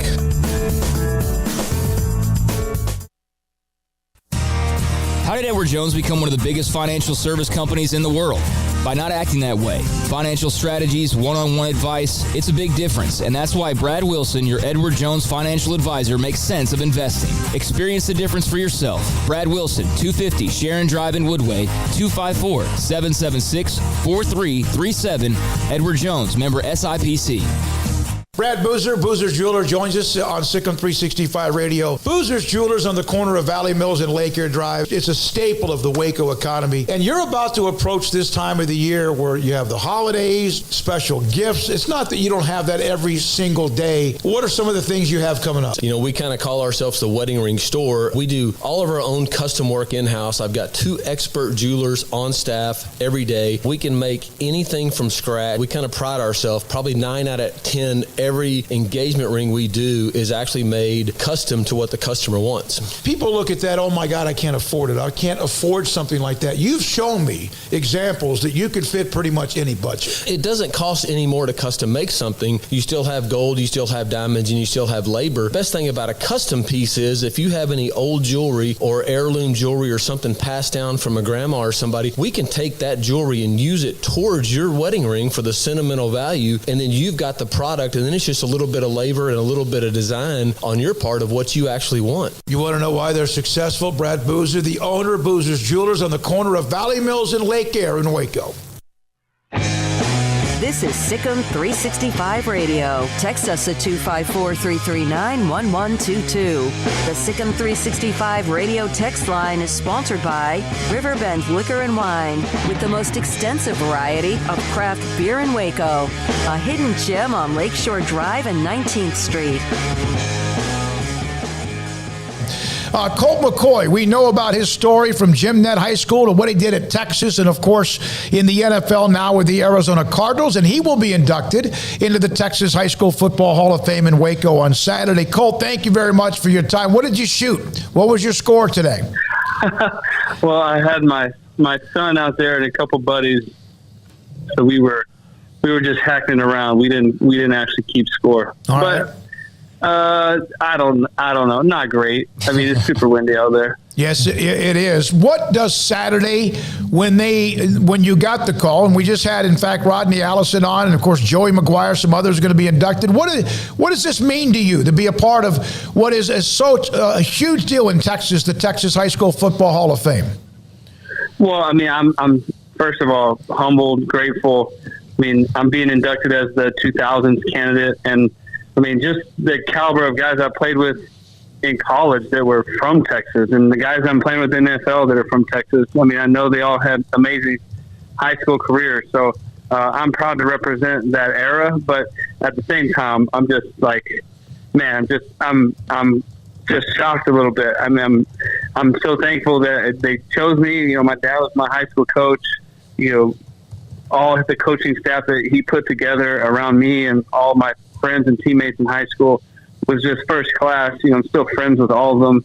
And, you know, I sort of feel like I'm representing all of them in a way. And, you know, I'm so grateful, man, coming from a small town out in West Texas to have this induction alongside all these other, you know, awesome football stars is it's pretty cool.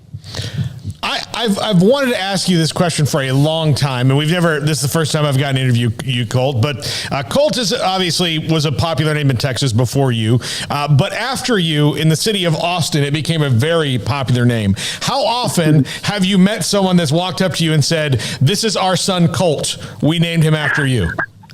Man, I'm telling you, it happens a lot more than you think. No, I think it happens a lot. Just the other day, somebody came up and said they named their son McCoy.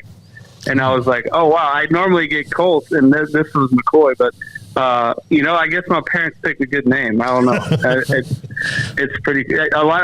I did one time. I lived in Austin about 5 or 6 years ago in a neighborhood, and the first night we moved in, there was this guy saying, Colt, come over here. And it was his dog. And I thought he was yelling at me in my front yard. And it completely threw me for a loop. I turned around and walked right back to my house. I was like, you're not going to believe what's happened. It was pretty funny. Colt, there was some news, obviously, with Arizona. You're getting Marquise Brown, Hollywood Brown from Baltimore over the weekend with the NFL draft. And how often do you pay attention to what's going on during the draft now? Man, I tell you what, I love the draft. I'm really a college football fan. I don't know all these guys that are coming through, but during the football season, I'm watching a lot of college football on Saturdays. I love the game. Getting Marquise to come to Arizona, I thought that was a huge deal for us. You know, we lost Christian Kirk this year to the Jaguars. You know, so just having somebody who can take the top off defenses, that's the name of the game in the league. You just got to have somebody that can stretch the field, and he obviously can do that at an extremely high level. You know, he and Kyle were teammates in college, so I think that is going to be a big fit for us. And you know, I like the tight end we drafted in the second round. You know, he seems like he's like a true Y, right? Stick his nose in there a little bit, block, run some zone, but you know, can also be a matchup problem out wide. So I mean, I think both those guys are going to step in and play big roles for us. You know, he and Zach at tight end, let's get some more 12 personnel. So, I mean, I'm looking forward to it. I thought overall the draft was great. Colt, you've been in the league for well over a decade now. I mean, you're about to enter year number 13 in the NFL, which that sounds crazy to me because I think you graduated like 5 years ago. So I only imagine how crazy that is to you. But what has been the secret to maintaining that success and maintaining a livelihood in the NFL for you? Man, I think the NFL is really crazy, right? I mean, you know the longevity. I mean, how often guys stay in the game. You know, the lifespan of NFL players like 2.5 years or something. I think everybody's career is different. There's obviously been, you know, quarterbacks that were much more talented than me that you know, didn't make it very long. You know, and there's a lot of different circumstances and situations that play into that. And I think for me, once I left Cleveland, I just really committed myself to figuring out how to play the NFL game. You know, it's a lot different from college. And honestly, I've stuck around long enough. I feel like the last couple of years have been the best years of my career. And I've learned how to operate, how to manage a game, I almost approach these games as if I'm a coach, like how I would go through the script, like how I would call this game. And, in my room with Kyler, just, bringing just some experience, but also just knowledge of like how I think this game's going to go and what I see the defense is doing against us to stop us. And, really diving into the X's and O's. And, I think that's really helped me as a quarterback too. I know I can still play. I feel like I'm in a great place in Arizona. I love our quarterback room. I love our team. And, again, I think for me, I'm just grateful to still be going. You got to Texas the year they won the national championship. You were the scout team quarterback against one of the most loaded teams of all time. What was that like? It was in program, and I put on a lot of weight. I just hit a little growth spurt. I mean, things the timing was worked out perfect. I mean, how many guys get to play 4 years in college nowadays? It's very rare, especially at an prestigious university like Texas. I know we haven't been good over the last few years, but we're still a well-known school and team. And so I think the message from me is just I'm grateful. I'm humbled that it's worked. I mean, I've worked hard and I've had great people around me, but things have worked out that that were out of my control, and just very grateful for that. By the way, one of the notes about Colt McCoy at Jim Ned, they played for the 2003 state championship, played San Augustine, didn't win the game. San Augustine was coached by Lynn Graves, former SFA college university football coach, and a good friend of mine, by the way, back in the day as well. Colt McCoy will be inducted into the Texas High School Football Hall of Fame coming up Saturday, along with others.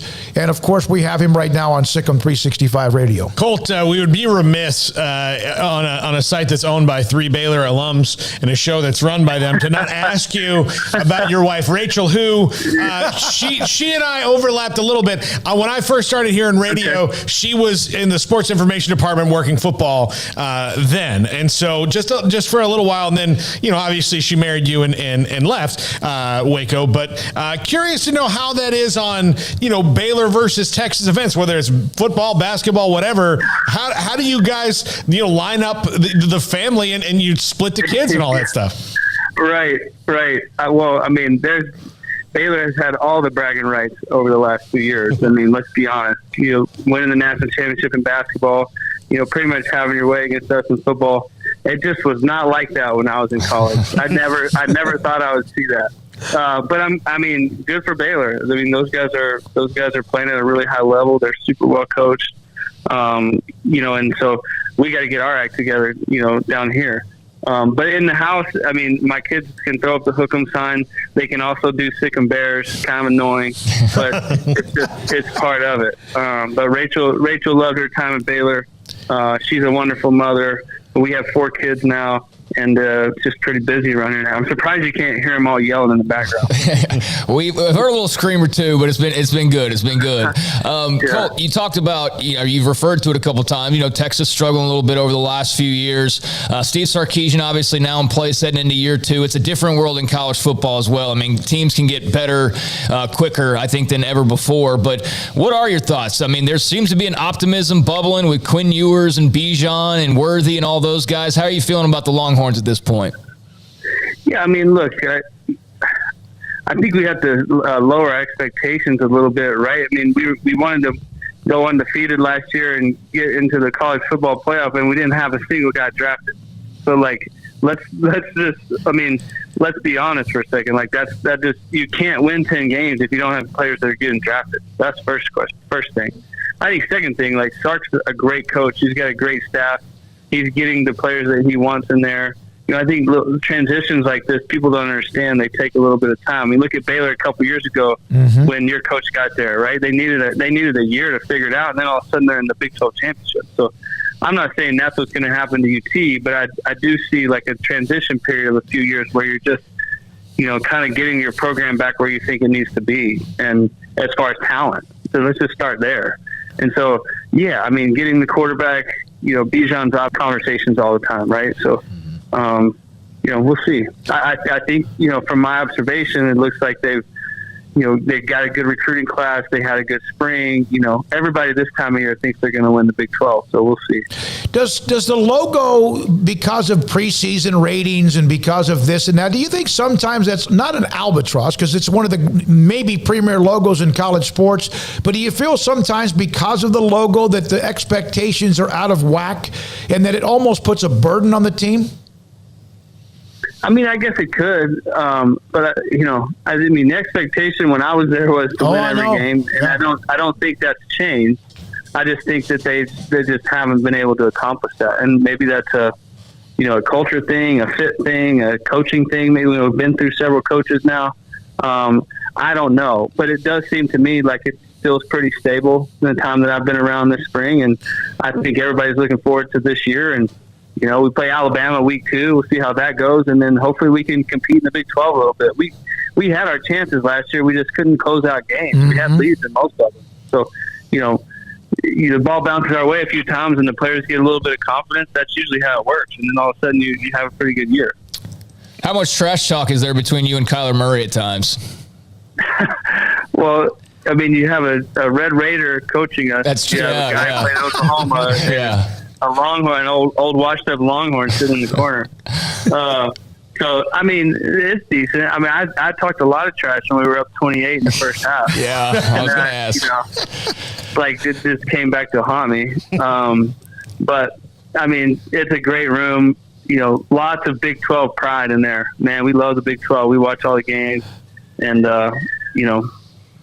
Baylor's pulling their weight, man. You guys are just consistently playing at a high level, which is great. I mean, yeah, awesome. They have been playing great. Colt, you mentioned the Big 12, but you're going to have to start now talking about the SEC here pretty soon, huh? Hey, he's going to be an SEC Hall of Famer. Yeah, I guarantee right. it. I guarantee you will be. Yeah. Oh man, I tell you what, the SEC deal is. I don't know how I feel about it. The only thing that I'm happy about is bringing back the A&M game. That's great for the state. That's great for both universities. I grew up watching that game on Thanksgiving, right? So I'm happy about that. We'll see about the rest of it. Were you ever doubt at all that you were going to end up at Texas? How did that go? Was that pretty immediate once that started, that when you got on people's radar? Mac Brown, of course, was having a great run at the time. Man, it's crazy. I mean, I still, when I talk to friends or family, I still sometimes shake my head at just how I got to Texas. I mean, it just doesn't make sense in my brain. I qualified for the regional track meet, and I got asked to go to the Texas one-day summer camp, and I basically had to choose what I wanted to do. So, I ended up picking the camp, calling the third place guy, telling him to come take my spot, and we went to camp. And when I first got there, I was with guys who weren't offered or expected to get offered. I was kind of in the back, and I started throwing around. I went with Jordan Shipley. Jordan was a year ahead of me. He was already signed, or I guess committed. And by the end of the day, I had worked my way up to the other group, but nobody had a clue. I don't even know if I was ranked. I don't know if I was even on Rivals at the time. And Coach Brown pulled us up in his office afterwards and kind of just said, "I just want to get to know you guys." And then nothing really happened. I thought it was great, and I thought I threw the ball good, but I didn't think I did anything out of the ordinary, right? Well, we drive home. That's a long drive from Jim Nebb, from Buffalo Gap all the way to Austin. And so we drive home, and then the next day we wake up Sunday to go to church, and there was a FedEx envelope on the front porch. And we opened it up, and Coach Brown had given me a written scholarship offer. Wow. It changed my life. And that's kind of how it happened. And at that point, I was like, I loved it. So we went back and met with him and all that, committed. But then, you got, 50 offers from all these other schools who, once Texas offered, it was like, there was a lot going on from then. But at that point, I knew that's what I wanted to do. That's awesome. 45-8 career record, Colt McCoy at Texas. It played for a state championship at Gym Net, 13th year in the NFL. I hope you don't mind me asking the question, how long did it take for you to get over the championship game loss to Alabama because of how things went down? Yeah, I mean, that's I don't know if you'll ever get over it, right? I mean, to this day, I still, pretty much daily do rehab or PT or versions of strengthening around that area that I hurt in that game. I mean, I'm constantly reminded of it. Wow. But I think more than that, like I got over it for myself. You know, I came back my senior year. I could have gone out as a junior because I felt like I wanted to win a national championship and I wanted to have a chance to play in it. And because I held a clipboard when we won it when I was a freshman, and I knew it was going to be back in the Rose Bowl. I loved all my teammates. We'd just been through a lot together. We were the smallest class in UT history. Like there was just a lot of things that I loved, and I think what hurts the most for me is the fact that we all didn't do it together. Yeah, I got hurt, but that was also the first time that most of my teammates had played with anybody else. I had played for 4 years. They hadn't listened to a play in the huddle from anybody else. We didn't never practice that situation. We didn't I just felt bad for all my other teammates who it was out of their control, and for my coaches. This game is so hard to win. And to go 13-0 was a grind. We had a bunch of freshmen playing, a bunch of young guys, and we figured out we willed our way there. And we all felt great going into the game. And, I still hurt for all my teammates and coaches because I know what it takes to do that. And, I think we would have got it done. And I still feel bad about that I was the one that got hurt and kind of, didn't get it done for everybody. And injuries happen, man. You play football, there's a 100% chance you're going to get hurt. So you just hope that it's not in a situation like that. But I've grown from it. I've learned from it, and you know what?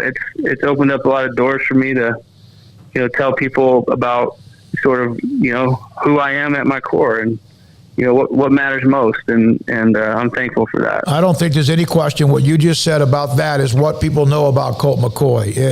Incredible. Appreciate you. Can't wait to see you Saturday at the Texas High School Football Hall of Fame induction. You've earned it across the board. Colt, thank you very much for giving us more time than I asked for, and we'll see you soon. Okay. Hey, see you guys Saturday. Yes, Thank sir. you. And again, very grateful for this. It's pretty cool. It's absolutely something you earned. Colt McCoy, Gym Net High School, University of Texas. 45 all-time wins. Kellen Moore eventually broke that record. Dozens of records at the University of Texas, and also now 13 years in the NFL. Richard Carr, Buick GMC Cadillac. Nice interview there with Colt McCoy. Hopefully you enjoyed that. Richard Carr, they are the people that you can count on. Been in business for over 20 years now at this point, and they want to make customer service the priority over at Richard Carr. That's been the case ever since they got into business 23 years ago. They've got new cars and trucks that are arriving daily and weekly, and you can go by the dealership, give them a call, or go on the website to see their current inventory. And when you do check out that current inventory, keep in mind that what is not on the lot could be on the way. And to know what's on the way, of course, get in contact with the dealership, go on the website. But when you do, if you spot something that you like as far as new models go, tell them that you want to get on that inbound vehicle list. You sign up on that inbound vehicle list, and as soon as that new car, truck, or SUV arrives, you will be first in line, or as close in line as possible the sooner you sign up to get into a new vehicle, which is not the easiest thing to do these days. But if you need a car today and you're not worried about buying brand new, you just need to get into a vehicle that's reliable, well, they'd have plenty of pre-owned cars and trucks on the lot. All of their pre-owned vehicles go through 172-point inspections, so you can drive them with peace of mind, and they pay top dollar on your trade with dozens of lending options. They will say yes when others say no.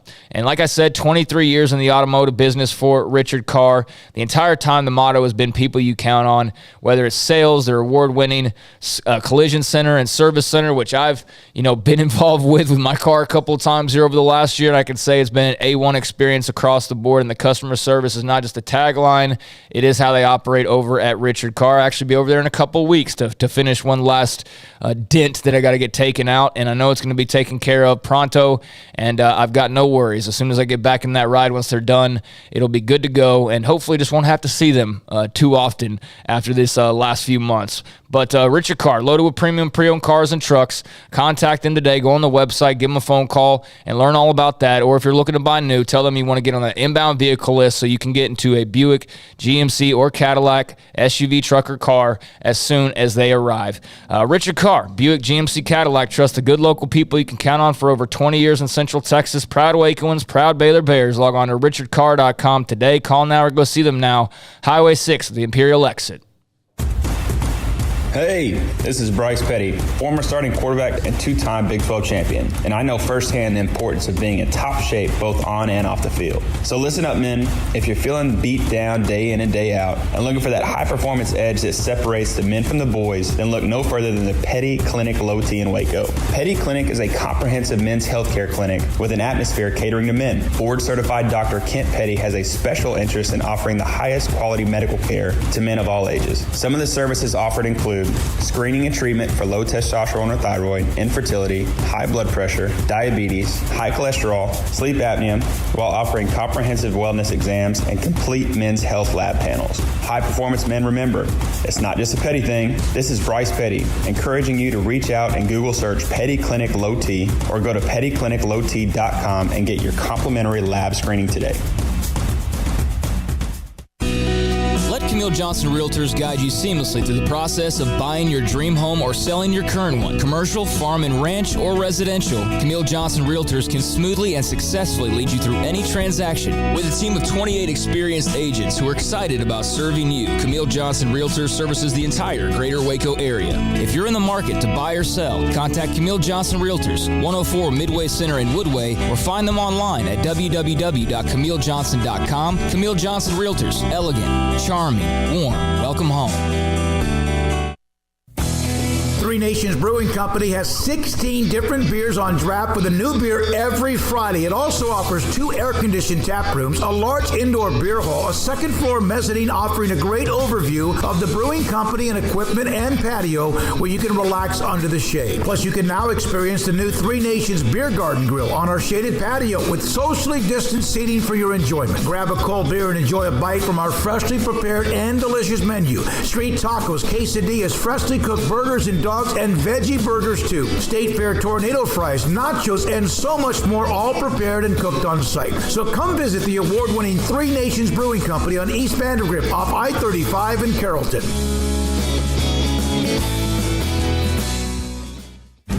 Shorty's Pizza Shack at 12th and Bagby is a homegrown, family-owned and operated must-visit pizza place in Waco. Fantastic pizza by the slice or get the whole pie to share. Great happy hour specials every single day, and it's not just pizza. Great wings. You have to try the Sikkim sauce, chili cheese fries, pizza pillows, and more. Dine in for a great hangout or carry-out. Order online at shortyspizzashack.com or do yourself a favor and bring your crew to the restaurant at 12th and Bagby. Shorty's Pizza Shack. Tell them Paul sent you by.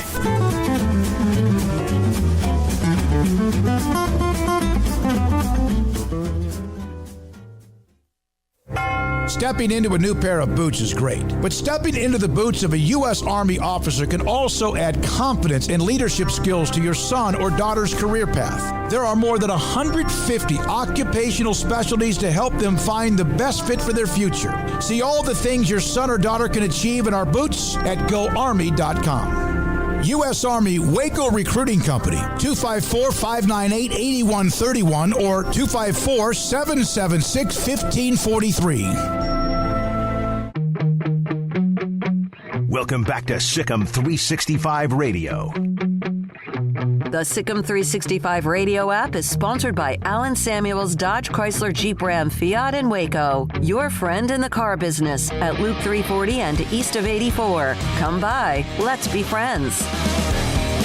Welcome back, Sikkim 365 Radio, 365 Sports. During the break, Craig, we were talking about, I had sent Armstrong, I should have sent it to you for Off the Radar, but we can talk about it now because we just have a few minutes, and Joey McGuire will join us in the next segment just after about 5 o'clock.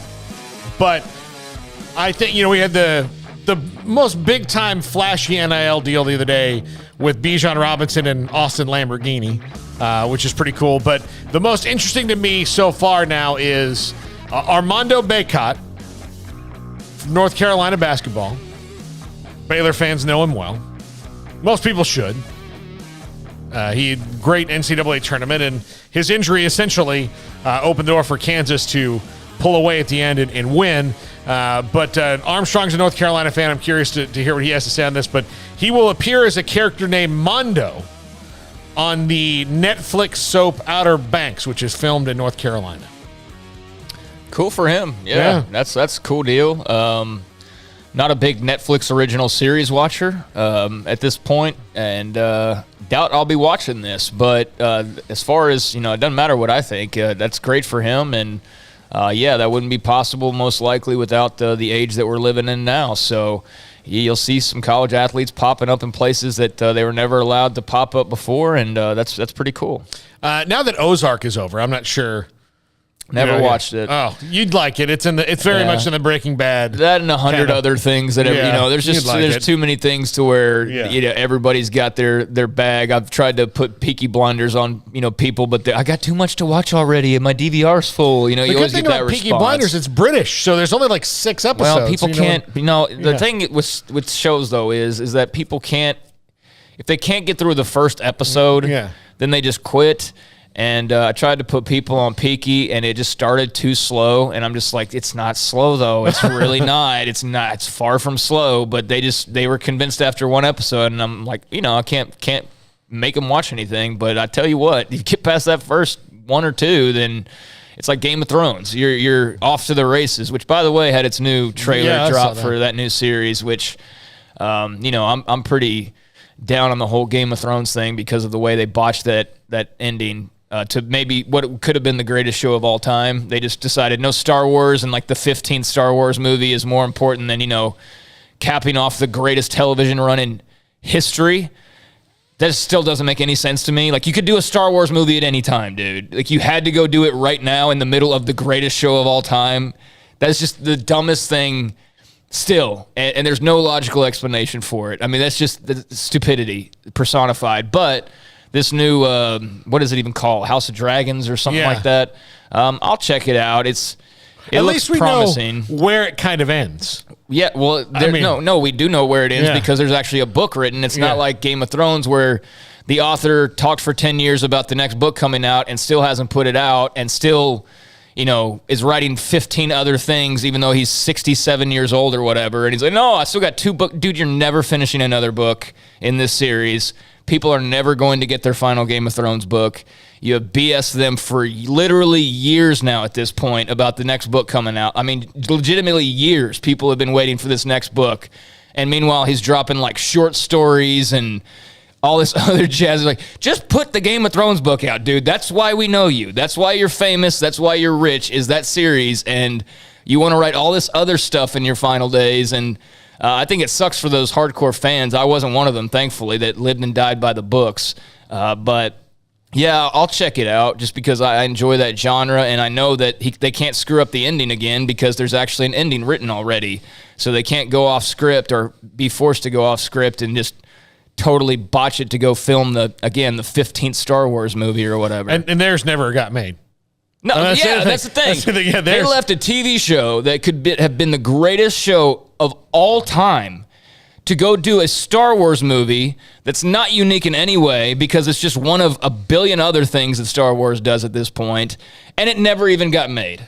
Yeah. Like, that's crazy. Yeah. That's so stupid. And the thing about it is, you mentioned the greatest show of all time. It could have been the greatest show of all time on a network that can boast 2 of the greatest shows of all time for sure, if not 3 or 4. But The Sopranos and The Wire were both on HBO, and this could have topped them. Yeah. And the other thing, I'm not saying it would have been better. Ultimately, people would have still had their favorites of Sopranos or Wire or whatever, but it would have been the conversation, absolutely. The other thing, the mistake was, and I thought this on the way home because I was in Houston, and I had a longtime family friend. Our moms were best friends, and her brother and I have been great friends since we were 4 years old. And she and I had to go to a bar to watch the the third to last with the Battle in the Dark, whatever that episode. I can't remember what it was called now. I'm so mad about it. But the coolest one of the top 10 coolest moments in the whole series was at the end of the third to last episode.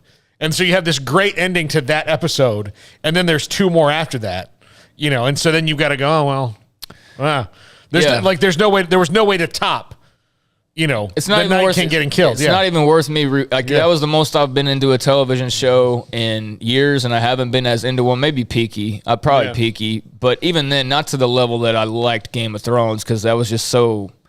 I was at the point where once the show ended, as long as it ended on a good note, I was going to probably go read the books and wait until these new series came out. But now I have no desire to read any of the books because I know they're never going to be finished.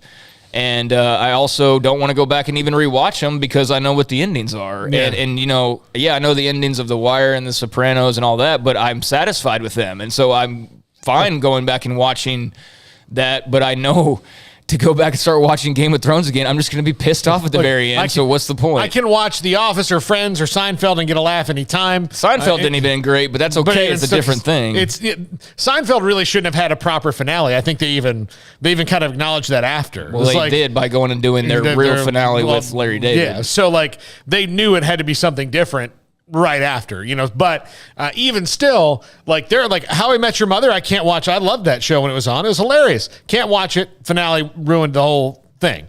And same with Game of Thrones, because I know now where this big mystery is ending, where with other shows like that, you don't really know where it's going to end. I went back during the pandemic when there are no sports on, and I rewatched The Sopranos, and even though that ending was controversial, everybody kind of knows what it is. I mean, it holds up, and it's different. Tony died. Yeah. Yeah. I mean, and that's what David Chase said about it. I mean, they said, sorry, spoiler. Yeah, it only ended in 2006. No, I mean, past like 5 years, dude, you don't get to we're not holding back on spoilers anymore. I mean, that's ridiculous. People who get mad about something that's years old ending, it's like, that's your fault for not watching it in the 6 years since it was on the air. That's not my problem that you waited this long. We're going to wait till 2050 when you finally watch it and we can finally talk about it? Come on. So, but I cannot go back because people who I know who've been into it, like, hey, I'm watching an episode. You want to come hang and watch it? They're like, nah, man. Like, it's okay. I don't want you to feel the pain. Like, I would be tempted if I was like watching it with someone who hadn't before, like to get up and be mad about it. So like, what are you mad about? Like, oh, you know how this is cool now? It's not gonna be. I don't know how you could want to choose now to start rewatching it after all the reviews panned the series finale. Well, I've talked to a couple people who watched it all the way through and they don't have a problem with it because they didn't have to wait. But like, we earned it, Craig. I mean, we earned like waiting 2 years between seasons and things like that. So we had all this built up anticipation, and then when it ended with a dud. Well, I mean, some people liked it, some people didn't. Most people didn't.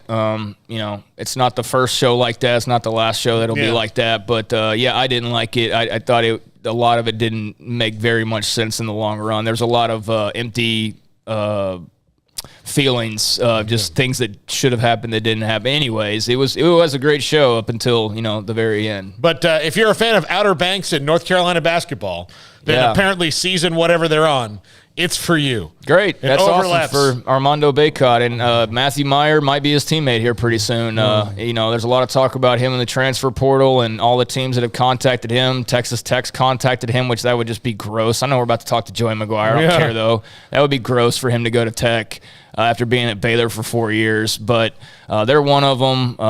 North Carolina seems to be like they're the favorite based on Twitter. Which, sometimes is accurate and sometimes is completely off the wall. But in this case, I do think there's something to that. And, he apparently followed some guys on Instagram. I think Bacot might have been one of them. But he's got some options. I think Arkansas apparently contacted him, and there's a couple of others that I know that were mentioned. But it does seem like there's a lot of smoke for him in UNC. And if he were to go there, he'd be great. He'd be a great weapon for them. Would love to have seen him back in Waco, but I just don't think that those possibilities were there anymore. Once he decided to go, flirt with the NBA, which is well within his right. Nobody's judging him on that because he did it last year too, and it was fine. But, kind of once he did that, and then they went into the transfer portal pretty much right away and grabbed, nearly a handful of guys, it felt like. That was pretty much the writing on the wall for Matthew Meyer and Baylor. And, if I want to be like super selfish Baylor reporter, I would love for him to go to the NBA so that when they call him in the starting lineup one day, it's Baylor University and it's not the team that he went and played with for 6 months after playing somewhere for 4 years. Yeah. That's what's wonky about the transfer portal is when you know, like Siaki Ika, at least by the time he leaves, yes, he started at LSU, but he will have been on Baylor's campus for at least a couple of years, if not 3. Davion Mitchell was on campus for multiple years. Like, those transfers, like, actually spend the majority of their time at that place.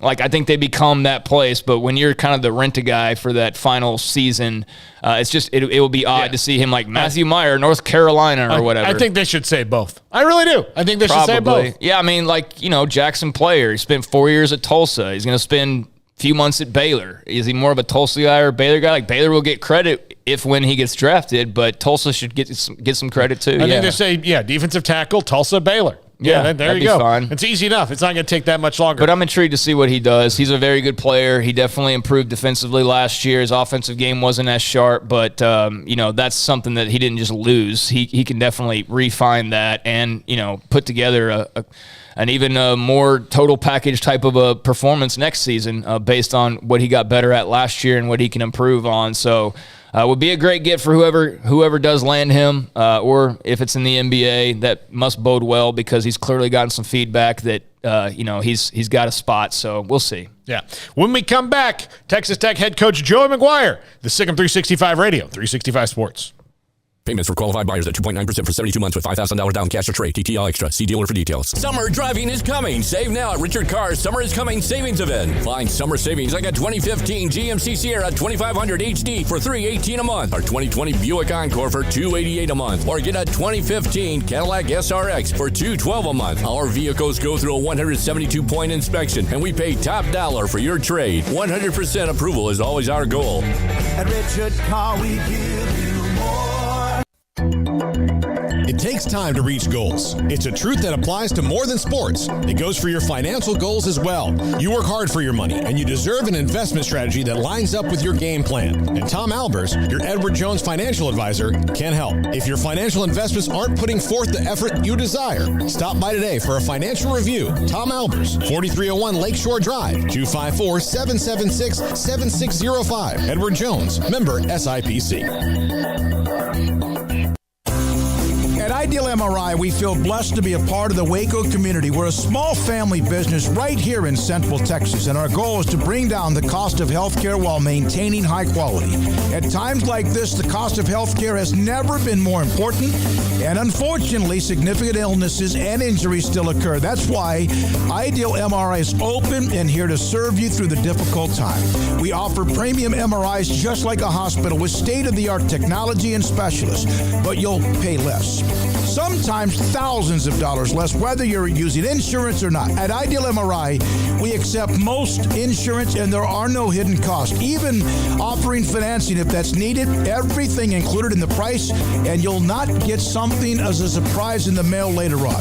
If you need an MRI, ask your doctor about Ideal MRI. They'll know. You can schedule an appointment safely from home online in minutes at idealmri.com or give us a call, 833-IDEAL-MRI, idealmri.com. You know what would make this moment better? Pizza. Dough made from scratch and an Italian family sauce recipe pizza. 3 fresh signature cheeses making a melty blanket of perfection pizza. Like loads of premium toppings like crispy Old World pepperoni, savory Italian sausage, and fresh sliced veggies pizza. That's Marco's Pizza. Visit marcos.com and make any moment better. And with 4 locations in Waco, Belmead, China Spring, Woodway, and soon to open in Robinson. Marco's. Pizza lovers get it.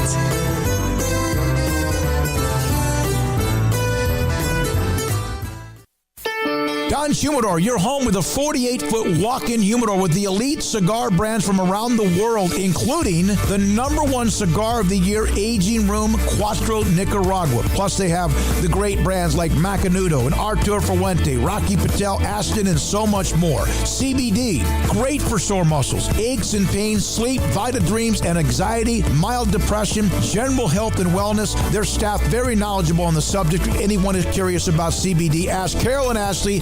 John Humidor in the Townwest Shopping Center off Valley Mills in Waco. Baylor Scott and White Southwest Sports Medicine and Orthopedics, the team physicians for Baylor Athletics, diagnosing and treating all sports-related injuries, including concussions. These specialists also provide orthopedic services for athletes and non-athletes alike, whether it's knee or shoulder pain, hand or wrist injuries, orthopedic spine care, and even an arthritis and total joint clinic. Trust the doctors Baylor Athletics trusts. Baylor Scott and White Southwest Sports Medicine and Orthopedics wants to get you back in the game.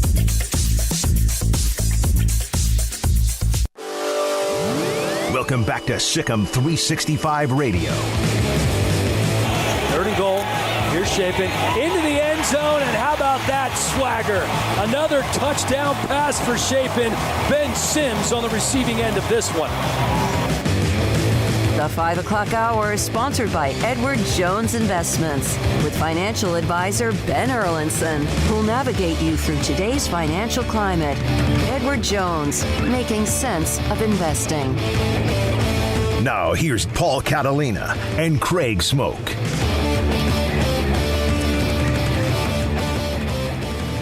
Joined now on the phone by Texas Tech head coach Joe McGuire here on Sikkim 365 Radio, 365 Sports. Coach, I have to tell you, Smokey had dental work today, so he's out. So the inmates are kind of running the asylum here. So my apologies, you'll get to talk to Smokey, but maybe you'll have more fun. I don't know. There's no doubt. There's no doubt. I mean, it's a scary thought that y'all are running. Y'all got control of the flagship, but I know y'all can handle it. Yeah.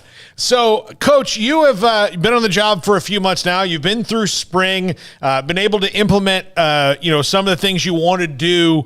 How have you seen it come together and move things? Because there's a lot of energy and excitement around your program that hasn't been there for quite some time. I've been telling everybody the best thing that's going on right now is we have a very healthy locker room. I always tell everybody we can go faster, we can work harder, but we are going really fast.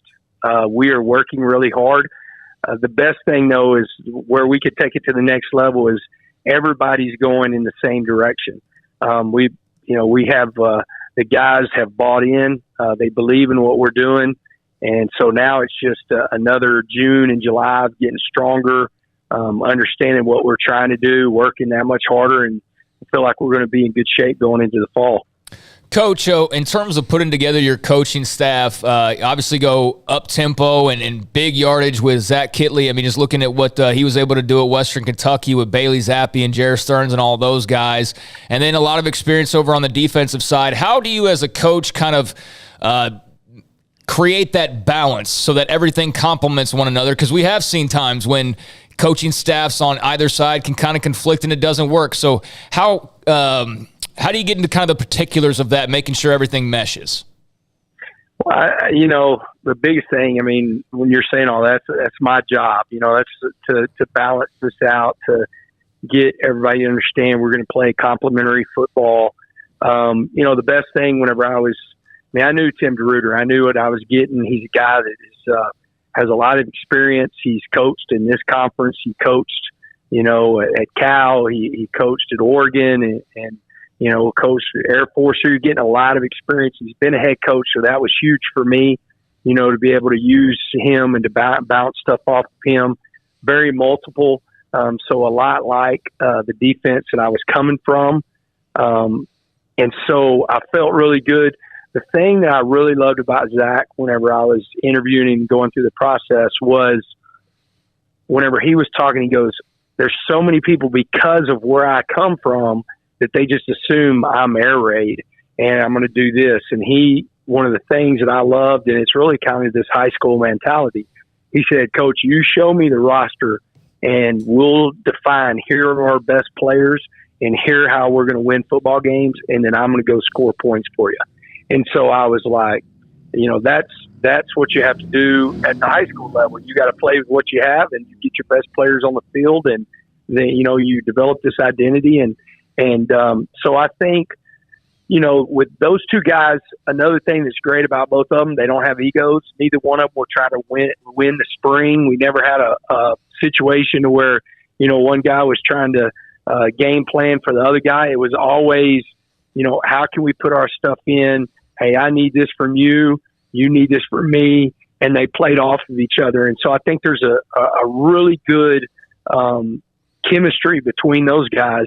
And then on the defensive side, you want a guy that's kind of been a part of an offensive style like that. And the thing about Coach DeRuiter, as much as he's done this, he's had offenses that were, tempo and he understands how many guys he's got to play on defense to make sure we're fresh so we can play good defense. Coach, you mentioned that doing things kind of like they do in high school, especially your first year on the job, you kind of have to, adapt to what you have. Because even with the transfer portal, it's not you can't just get guys that fit X, Y, Z scheme. But what are the obviously there's differences to being a high school coach. You have different responsibilities you'd never have at high school. But what are the other similarities to being a high school head coach to a college football head coach? Because it was not too long ago that you were. I mean, you've had a pretty quick rise to this spot. Well, I think the size of the staffs are very similar. When you're at a 6A high school and you have 2 middle schools and a freshman campus, I mean, we had 32 full-time coaches, so you have to manage those guys and make sure they're on the same page. So I think the size is very similar. When you're talking about, I have 120 on my roster and, I was about my varsity pretty close. I had a little bit less, but then I had 2 JVs and 2 freshmen and 4 7th grade and 4 8th grade. So as far as the similarities of managing large numbers of people, I think there's a lot alike. I mean, the biggest difference to me, I always tell everybody, the biggest difference between college and high school is number one, the recruiting and, how you have to spend as much time, making sure your culture's right nowadays with the portal, with your own team, but then you also have to recruit. And then the amount of offense and defense you carry in on third down in the red zone is, really the biggest difference in high school and college. They're very, very similar coaching, especially if you're coaching, in a metroplex, a metropolitan area at a large school. Coach, I'm sure every interview you do, you get asked about NIL and all of that. So I hate to kind of just be repetitive, but hey, we got an opportunity to talk to you right now. Obviously it's something that you can benefit from and it's something that you can hurt from. Everybody's dealing with the same thing basically. But what are your thoughts right now, just kind of on the current landscape? It's obviously a hot topic, NIL and everything going on with that, transfer portal. How do you see kind of the current state of college football? Are you satisfied with it or do you think some changes are needed?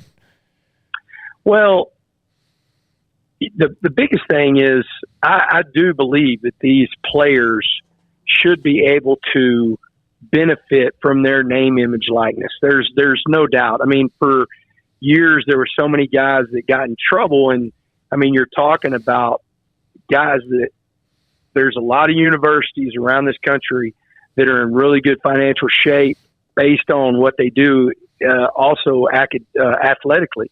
And so we'd be crazy for anybody to say that these kids, these players that work their tails off, shouldn't benefit from that. It's a strange time that we're in when you're talking about the portal and NIL and exactly what are the rules and regulations in place. There's not a lot of them. And, like I said before, I've got to recruit my roster like crazy because if not, somebody's going to come in and try to take my best players to get them in the portal. And next thing they've got a NIL deal somewhere else. And so we've got to do a good job of what we're doing here at Texas Tech to take care of our guys. The crazy thing is, by rule, I can't be a part of it. And so there's just so many things whenever you look at all that you're having to deal right now in college athletics.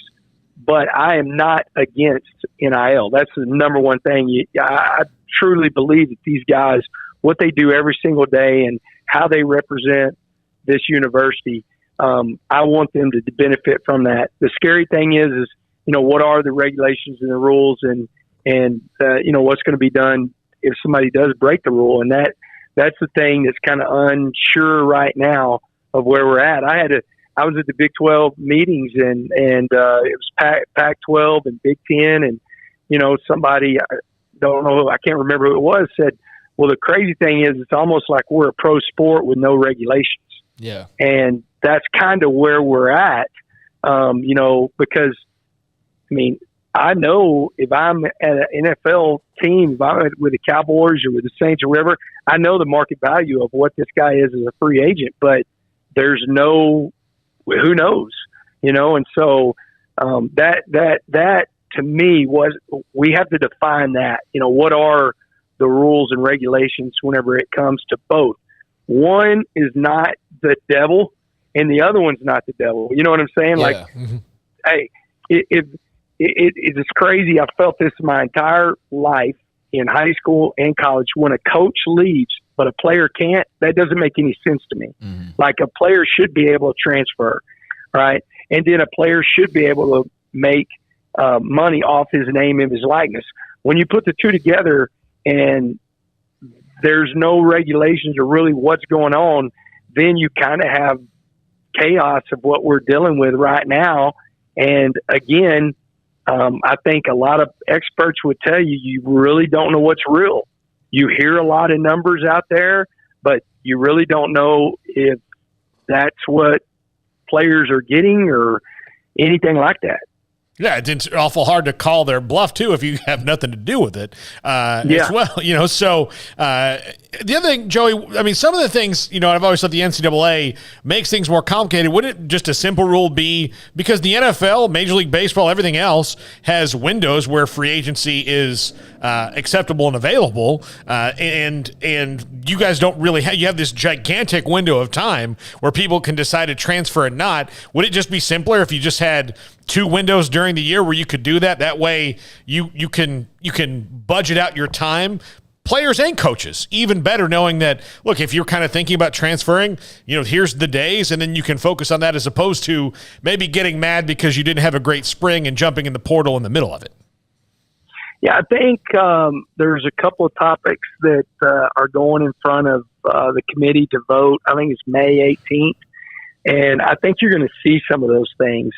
And it doesn't hurt anybody.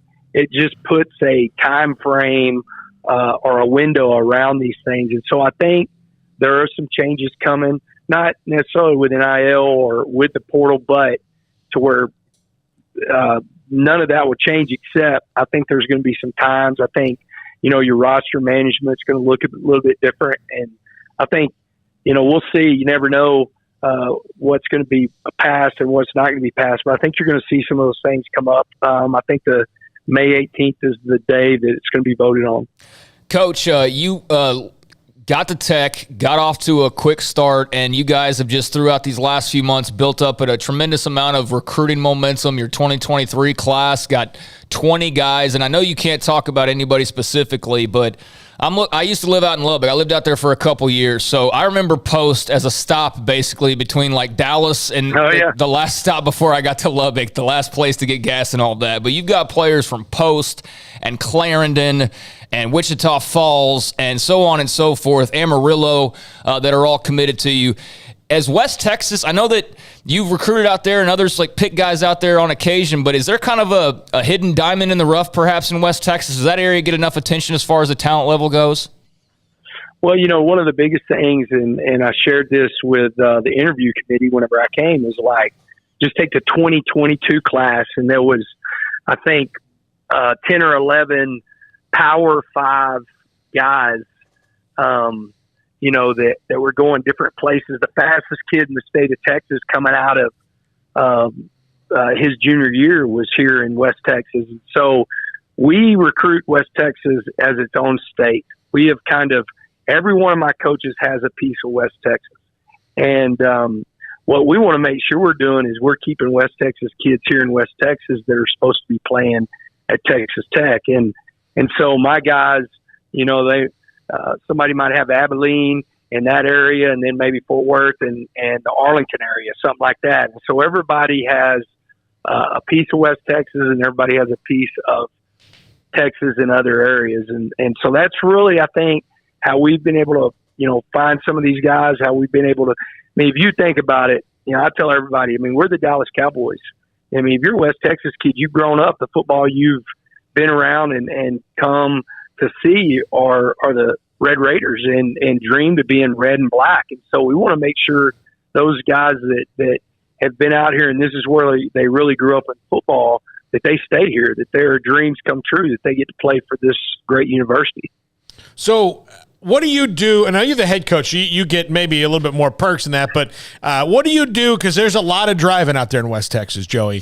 What do you do to pass the time in the car when you're going from point A to point B? Because of maybe any place in the country, it's not like, oh, the next town over is just 10 minutes.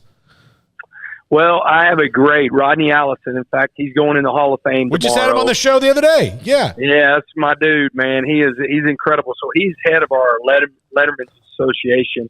And so whenever I'm on the road, he gives me a list of 10 Letterman to call, and I get through with those 10. He gives me another 10. And so, the big thing that we've really, really tried to do is reconnect with all our Lettermen. So, making those calls on the road, and getting those guys to understand. We had probably 250 Lettermen at the spring game.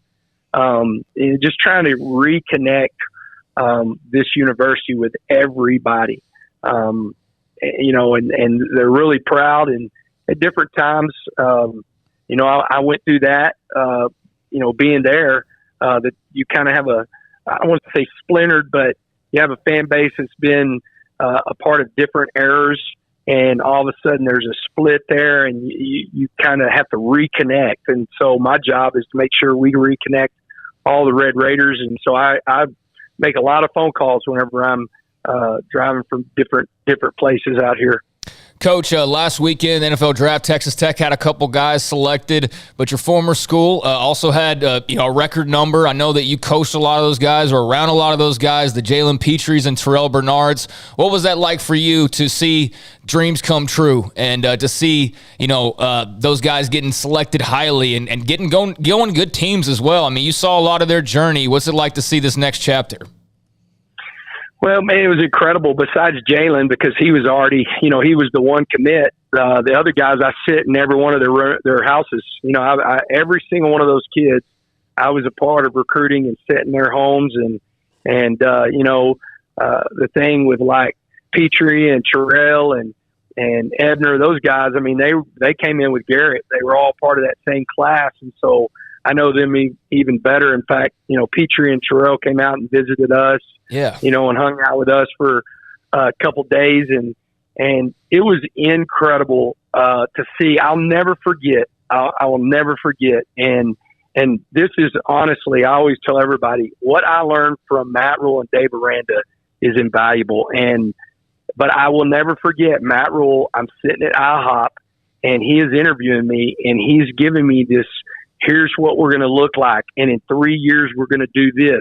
And in 3 to 5 years, we're going to have NFL players get drafted. And it came true. Like everything that he said, we played in the Big 12, in 19 and then win it in 21. And you have these guys that you were a part of where they were coming in to school that they get drafted. And so it was really, really great to see those guys because they deserve it, man. They have done so much for that university and went through a tough time and brought it back to where, it's was before the tough time. And so it was really great to see those guys fight through all that stuff and be where they were at the end. And what they did at the combine, I was not surprised. I would have bet my house on most of it because I saw him do it whenever we had a little mock combine with Jeremy Scott and I saw, Taquan Thornton run a 4.29 and I'm like, geez, man, this dude is, fast. And that dude was doing it whenever he was coming on campus. So I was not surprised whatsoever. I was really proud of how Terrell and Petrie ran. And that was one reason, whenever they came out here, they talked to some of my guys because their work ethic is second to none. And they proved it on their combine and pro day. Because there's a lot of guys that didn't take it that serious from other places that didn't run as well as they did. How much will you carry? Because in this day of the transfer portal, that particular draft class had every reason to leave where they were coming in. What happened in 2020 was such a, upside down year for everybody in the world, but all of them had a reason to leave. And those guys were all, Jalen told us on Monday, he's better for it, for sticking through and all that. How much will you use that example in your coaching career going forward of, look, I get it. There might be grass greener on the other side, but sometimes going through the tough times is what makes you, most of the time, it's what makes you better. Well, I will use it a lot. I use it in recruiting today. I use it with those guys and how things are built, and I'll use it for the rest of my career of that adversity. Because once you start running from that stuff, it becomes easier and easier to do. And not that it's good or bad, but it is what it is. Sometimes you never get, if you just hold on long enough, all of a sudden you're right there at the success point, but some people just don't hold on long enough. And, those guys did. They never blinked. They bought in. I still remember with, like you're talking about Petrie and Bernard and Ebner. I mean, we're 1-11, and they came to work every day. I mean, just every single day with a phenomenal attitude. And it's going to be hard for those guys not to be successful with the way they stuck through everything. Coach, you have not yet named a starting quarterback. You've got a crop of guys from Donovan Smith, Tyler Shuck, also Youngin and Baron Morton. And I read some of your comments. I guess it was back when the spring game hit. You like the competition. Yep. Just kind of how does that play out over the next few months? Well, and that was one thing in talking to them going into the spring game. And I told after the spring game, I said, I don't know where I'm at yet. We've got to make that decision. But I was not worried about anybody going into the portal, because whether you name one or not, somebody's going in the portal if they don't believe in what you're doing.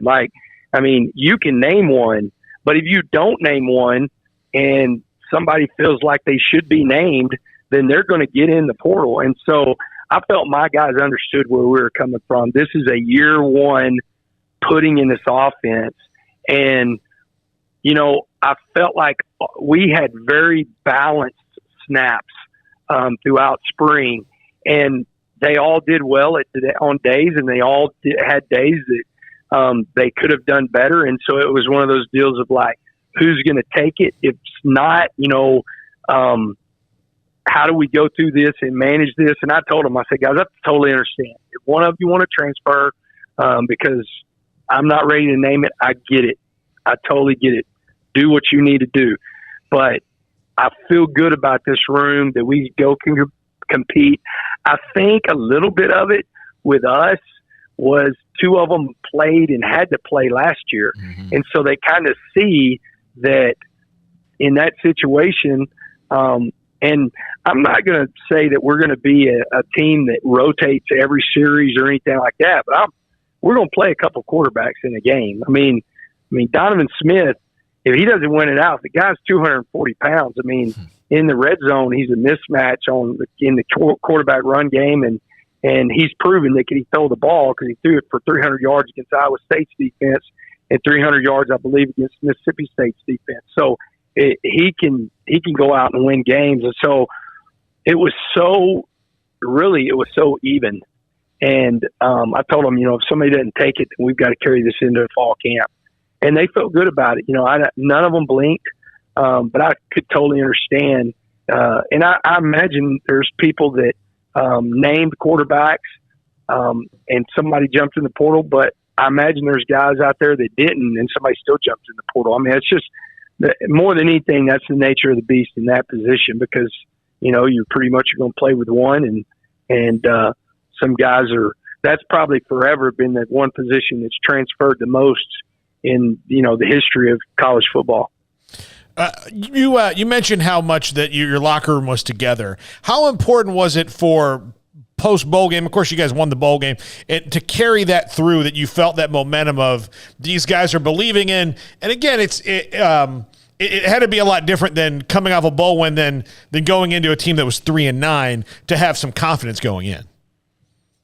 I think especially the way they had success, 2 of the last 4 games, playing at a speed. Sonny, Cumbie did a great job. But one of my biggest hires was Lance Barlow. Our strength staff is phenomenal. And, he and I were together at Baylor, and I watched him work every day, and just the energy and the positivity that guy brings in a building. I mean, I had a mentor of one of our players say that his name is Xavier White, is a player. And the mentor said, Xavier told me, I've never worked this hard in my entire life, but I've never loved it so much. And so when you have a guy like Lance Barlow and his staff, to where what they do and how they pour into our players every day, it was really, really nothing's easy. So I don't want to word it accelerated the process of getting the locker room going in the same direction. Coach, thanks so much for hopping on with us, and good luck. Have a great summer, and we'll talk to you again as the season gets closer. And yeah, you get to go just like relax on the beach for the next couple months, right? Just, yeah. I don't know if that'll happen, but I'm sure that's where Smoak is right now. So y'all give him a hard time for me. Yeah, dental work. It's all an excuse. Dental work. Yeah, dental work. He is prolonged Cinco de Mayo. I know what he's doing. All right, Coach. Have a great weekend. Have a great summer. We'll talk to you soon. Thank you, guys. Right. That's Texas Tech head coach Joey McGuire with us here on Sikkim 365 Radio 365 Sports, a guy we got to know really well while he was here. We knew him before then because of Cedar Hill. Yeah. No, I still remember the day he was announced as a hire at Baylor, right in the early stage of Matt Rule coming on board. And of course, the first step's hiring the head coach, and then it's seeing who all is going to be on their staff, and then it's seeing how players scatter or stay, and then what new players you bring in, and the whole process. We've seen it a couple times around here now, so we kind of know how it works. But when I was doing the midday radio show, and I remember can't remember who it was exactly, but one of the co-hosts just eyes got real big and said, "Oh my gosh, they just hired Joey McGuire." And I was like, "What?" And that was a big statement for Matt Rule at the time, because the whole knock on him was, he's from Jersey, he's from New York, he's from Philadelphia, he's from the Northeast, he's not one of us. He can't speak Texan. Yeah, he doesn't speak English or something. But yeah, he doesn't get it. He doesn't get it down here, and so he addressed that by hiring Joey McGuire, and further addressed it by hiring Sean Bell, and further addressed it by hiring David Wetzel, and was able to do just fine, I think, in recruiting, as you saw with this class that just got, a record number of draft picks. And they weren't all in that first class. Like he said, Petrie was already on campus. That was a previous guy. Although I think, didn't he have to trying to remember the timelines exactly, but he had already been committed to Baylor is my point. But yeah, they came in and did their thing. And yeah, you see the Taekwons and the Ebners and all those guys who were drafted, Abram Smith this weekend. Abram Smith, in fact, a guy that, being from Abilene, if Joey was at Tech, then I'm sure he would have been hot on his trail to keep him in West Texas. But yeah, I got a lot of faith in what they're doing and the excitement they're generating. I'm not surprised by any of it. And I think that, they're going to have a team that's going to be rip-roaring and ready to go, play with a lot of energy and toughness. I think you're going to see some shades of, Matt Rule's style, and you're also, of course, and damn, I wish I would have asked Joey that, of just kind of, what kind of unique touches do you put on your, not on his own, that doesn't sound right, but you pick up things from people along the way. He's clearly picked up a little bit from Matt Rule, picked up a little bit from Dave Aranda, picked up, I'm sure, from some, high school coaches along the way. But what kind of does he feel like are his personal touches? Maybe next time we talk to him. But, it's a combination of things, and I think they've got a good combination. I think they've got great coordinators and obviously a lot of belief, and that's as much the battle as anything is the belief part of it. And I would imagine it's a lot easier to get that done in Lubbock, where they just made a bowl game last year. It wasn't some tragic changing of the guard either. It was people were tired of Matt Wells and just kind of being blah. And so they made an exciting change. It wasn't one that you were like, oh no, how's this going to turn out? So he's able to pick up the ball at a much better place than, arriving at the Baylor situation, for example. And they're a bold team, and they got a lot of guys back. So I think expectations should be high for them this year. Even if it's the year one, I'm going to be expecting them to to be a bowl team. I mean, I don't see why you shouldn't. All your quarterbacks are back. You do lose a couple of guys, obviously, through the draft. A Dawson Deeden and Eric Eason-Kama and guys like that. But I think they're on the road to definitely improving and definitely making a name in the Big 12 once again. Yeah, from Matt Rule's translator to this is what people thought he was. Texas translator. I think it's funny, like, oh, thank God he's got a translator. Look, man, if Japanese pitchers can come in and, win 20 games and not speak a word of English to their catcher all year, like Matt Rule can come in. I don't know if that happens. Maybe it happens probably everywhere. But it happens more in Texas. Yeah, you got to understand where it's coming from too. Like, I don't know what the average age of the folks who are calling him a Yankee and Northerner and all that was. He's not going to understand how it is down here. He doesn't know Texas and all this. But I think that's a certain demographic that is probably.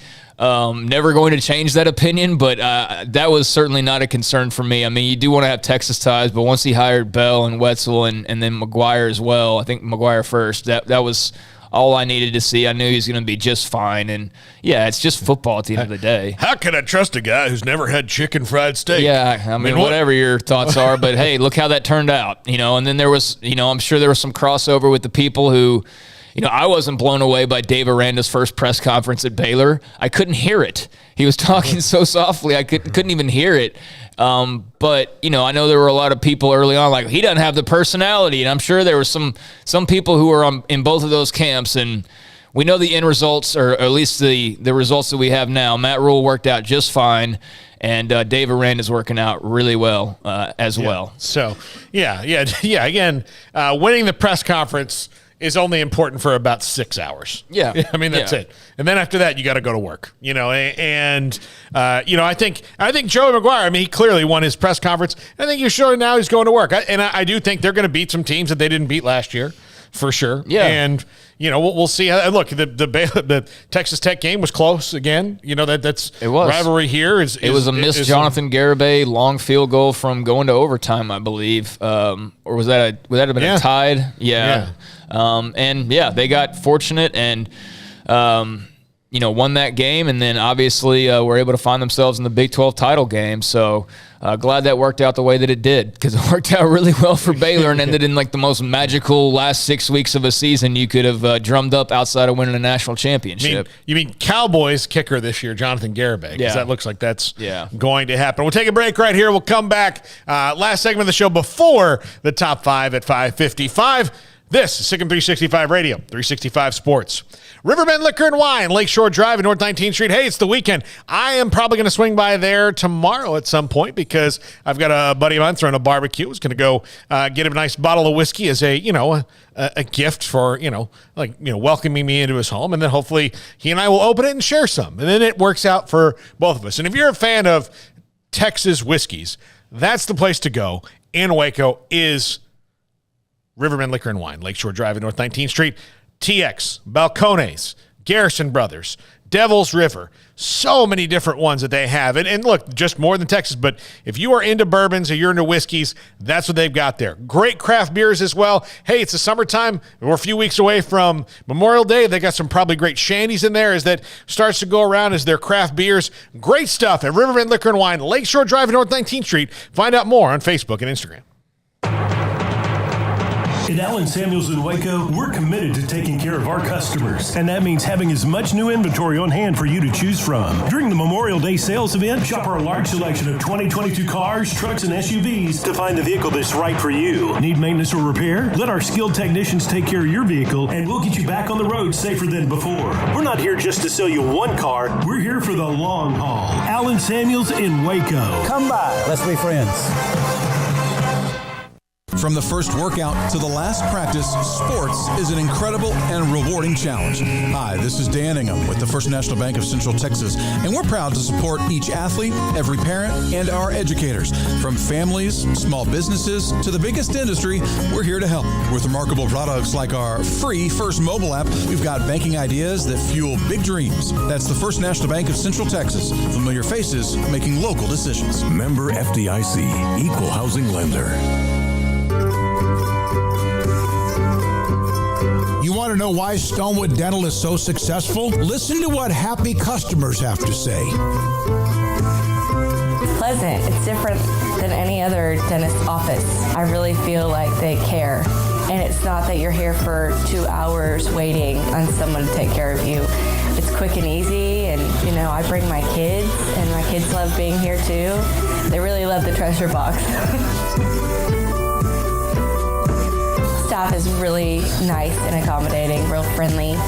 You feel more like home. It's not sterile looking. Everybody has their own personalized rooms with decorations and decor, and they'll even have a blanket for you when it's cold.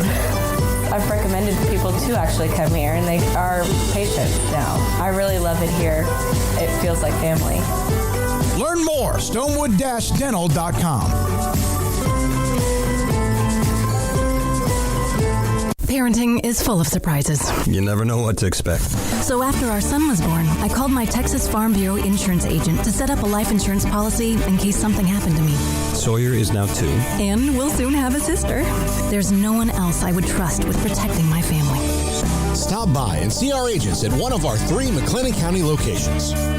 Coverage and discounts are subject to qualifications and policy terms and may vary by situation.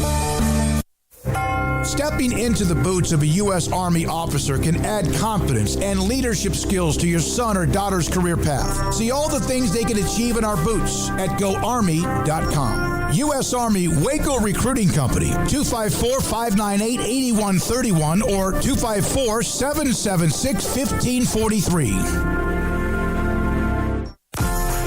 Automatic Chef Canteen is a full-service micro-market vending and office coffee provider with state-of-the-art vending equipment, a wide variety of products, and offering custom-fitted micro-market vending office coffee solutions for your employee break room. You want a full break room solution and a workplace oasis? Well, Automatic Chef Canteen, locally owned and operated for over 50 years in Central Texas, also includes in-house mechanics on call 24/7 for fast, reliable service and maintenance. Automatic Chef Canteen, 6900 Imperial Drive in Waco, or online at automaticchefcanteen.com. Welcome back to Sikkim 365 Radio.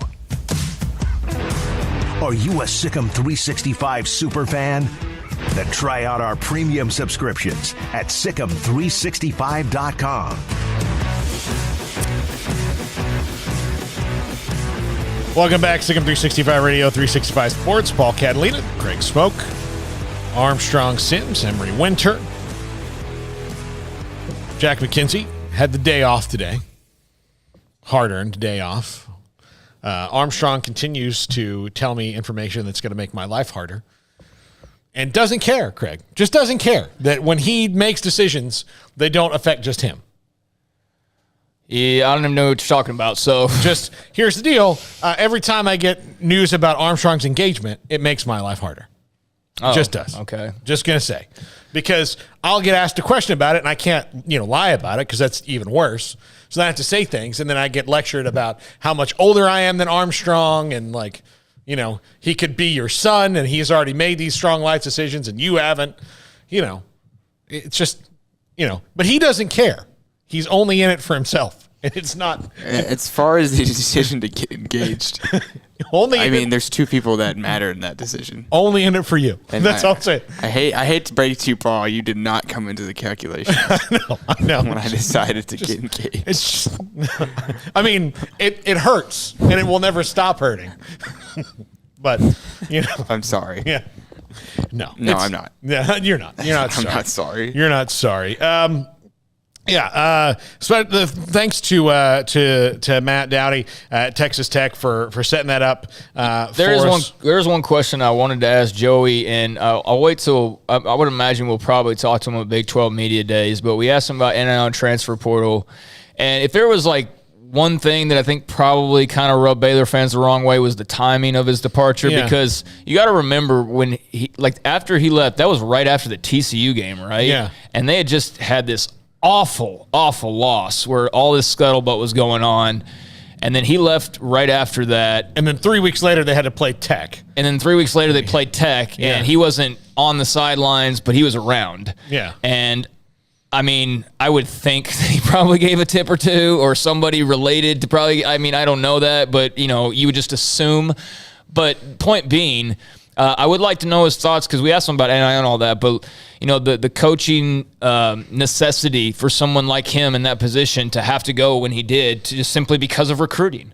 So my question would be not why, but is there any way to try and change that? But I've thought about it, and part of the reason why I didn't ask the question is because I don't think there is. I don't think there's any way you can prevent guys from feeling the urge to leave because they have to get a jump start on the recruiting side of things. So the recruiting side, again, that's just what everything always ultimately boils back down to. Even coaches who win on a regular basis, Mac Brown, as soon as that recruiting starts to slide and your record's not 10 wins every year, it's like, that's the double whammy is of not only are the wins not as much, but it's the fact that you're not bringing in the same types of classes. Look at Dan Mullen. Dan Mullen, 2 years ago, Florida thought that they were on the upswing. They hired the perfect guy for them. He had he had kind of a bad boy attitude of I don't care what you say. And then all of a sudden it was Georgia, Georgia's taking not only recruits from them, but the best ones they ever got, and so their biggest rival in conference is dominating them. And, that's going to happen to teams. You have a couple rivals throughout history, but that was what got Dan Mullen gone was, they were a little better than average, but last year very average, 6-6, but the definition of average. And there's nobody coming there that got anybody excited, so they had to change that. And I don't think there's any way you can, Craig, other than limiting recruiting windows down, which you can't do. But that's why I would want to ask him is to see if, from his point of view, if he had any thoughts on how that could be bettered in some way. But again, I've given it a lot of thought, and I just don't see how you could. Even a window of some sort, you're not going to shut down recruiting towards the end of a season. That's when you're hosting massive visits and doing all of that. So that's not possible. There's no window you could put in the month of December because, again, games are still being played for a lot of teams, and there's that early signing day. I guess the thing would be the early signing day would be the elimination of that. Is about the only way that you could do it. And maybe that's what his answer would be. I don't know. But that's something I'll hold back for Big 12 Media Days because, it's just one of those things that, on the surface, you can judge right away and be like, that sucks. But then, you think about it and you're like, okay, there's validity to the reasons why. But does it need to be that way, or is there ways where you can make it to where guys don't feel that necessity? So, I'll save that for Dallas here in a couple months. Yeah, and the thing is it's either the elimination of the early signing day, which everybody seems to like outside of that. Yeah, outside of the fact that it causes a lot of movement because guys have to go and or you push the early signing day up before the season, which you can't really do for different reasons, because then at least you'd have so many guys, many guys leaving because a coach got fired. Well, there'd be a billion transfers because if they sign before and then the team has a bad season, there's guys that are flip flop like that. So again, there's every answer we can come up with, there's a huge reason not to do it. And it'd really be the elimination of the early signing days. I guess the only way that you could really do that, but I don't know that there's much desire for that. And he's not by far the only example. There's been others, but that's again, that goes back to the importance of recruiting and that being the lifeblood. And all these changes are just very interesting. And bottom line is, though, I think that they're going to be good this year. I saw, there's so many different preseason polls and whatever. I saw somebody had them at 8 out of 10, and I think they're going to be better than that. I think they're going to be much better than 8 out of 10 in the Big 12. Yeah.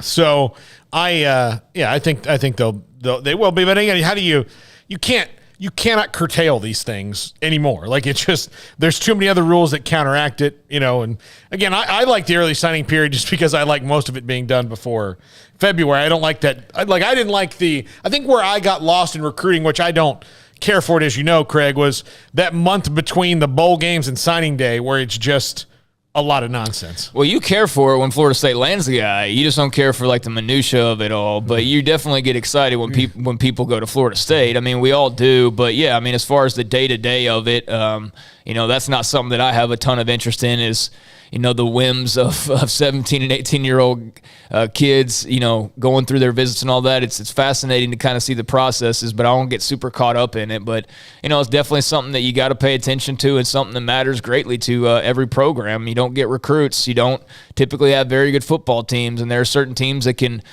play above their recruiting average. I think, Baylor was probably one of those teams this year.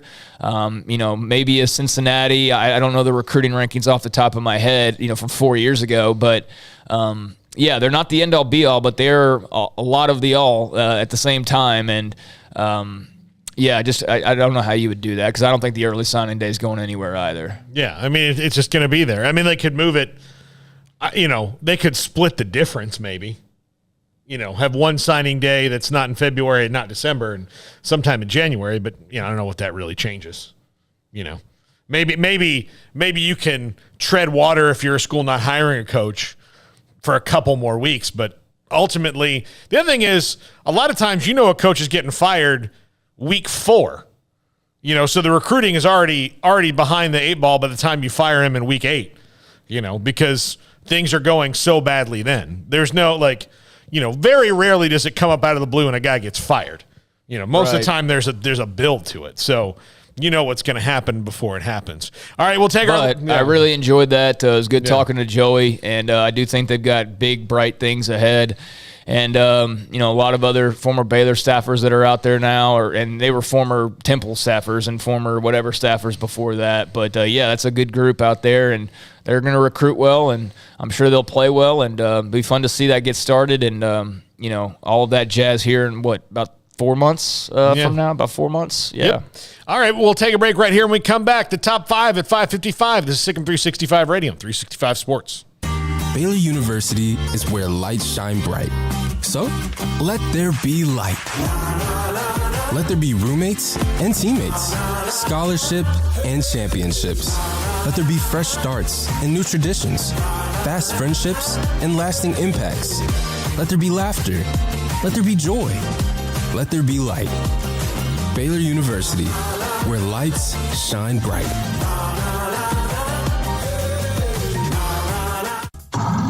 It's plain and simple. Waco Custom Marketplace is the one-stop shop for what you need for tailgating, from charcoal, cold beer, and wine.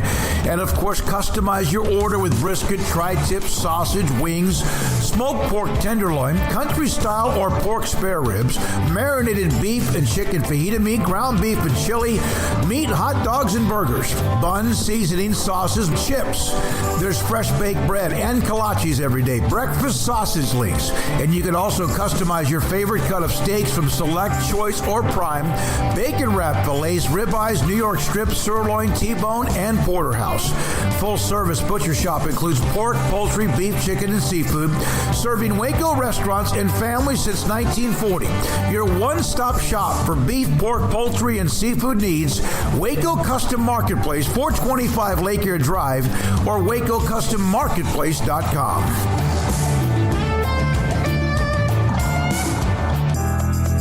Riverbend Liquor and Wine, Lakeshore Drive and North 19th Street, right behind the bank, is a hidden gem in Waco. If you're a fan of bourbon, especially local Texas bourbons, that's where you gotta go. Balcones, TX, Devil's River, whatever it is, they've got it. Riverbend Liquor and Wine, plus the best selection of craft beers in Waco, seasonally churned out throughout the year, whether it's spring, summer, fall, or winter. Riverbend Liquor and Wine, best selection of craft beers, a speedy drive-through window, and excellent customer service. Find out more on Instagram or just go by and see them. Lakeshore Drive at North 19th Street behind the bank.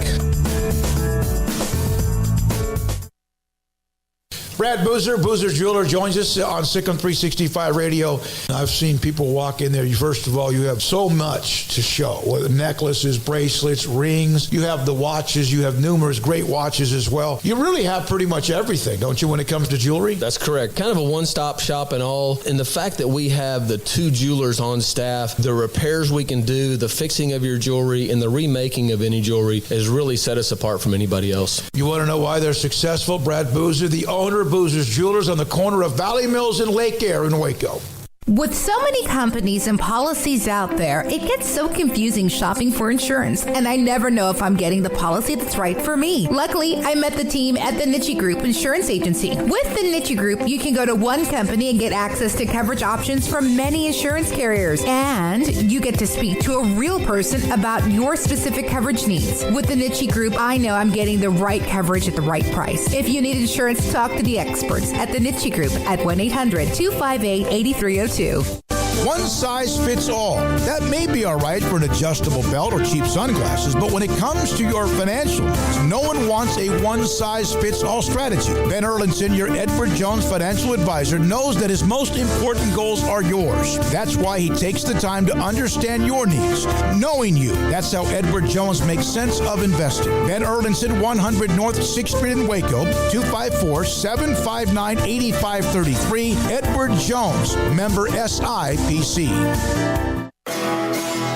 This is Paul Catalina's Top 5 at 5:55.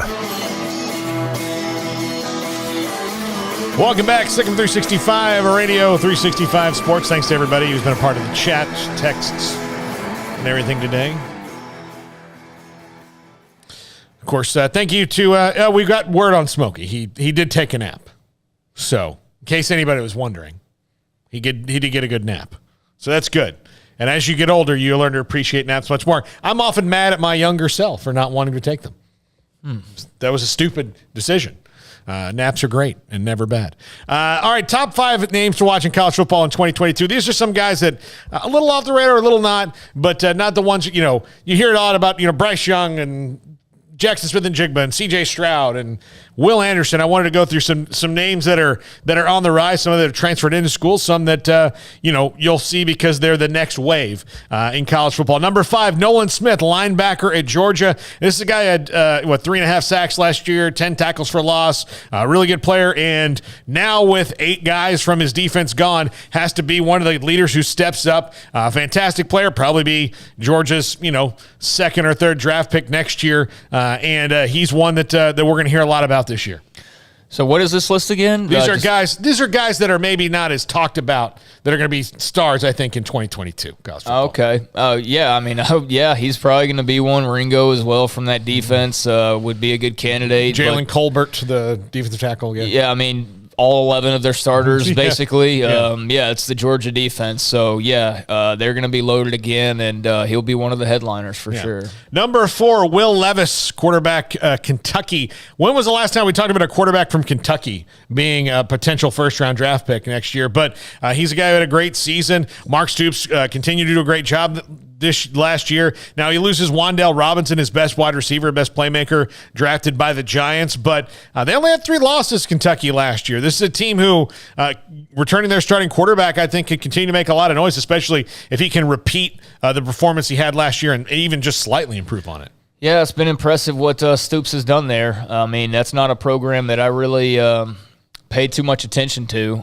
Outside of just they're on TV or there's their score on the bottom of the screen, but not a program I actively seek out watching if it's not basketball. But they have become that over the last couple of years in particular. A program that definitely has a solid foundation, has a good staff, and is producing some NFL guys as well. So it's been tremendous to see what they've been doing there. And he's obviously going to be overshadowed by some other guys in that conference in particular, and even some quarterbacks nationally, but he's definitely one of the guys to look out for next year. Yeah. Number 3, Braylon Allen, running back, Wisconsin. I think this is going to be this year's Kenneth Walker. He had a slow start last year, closed the year pretty well, but I think this guy is going to be the Kenneth Walker of the Big Ten this year, where he's going to have a big season. Again, Wisconsin's going to lean heavy on the run, as they always do. This is a big, bruising, classic Wisconsin back. I think you're going to see a lot from him, a lot of time in the end zone for Braylon Allen. Wow, Wisconsin running back. That's a bold guess there, Paul. The guy will be effective. Yeah, no, he had a monster season last year.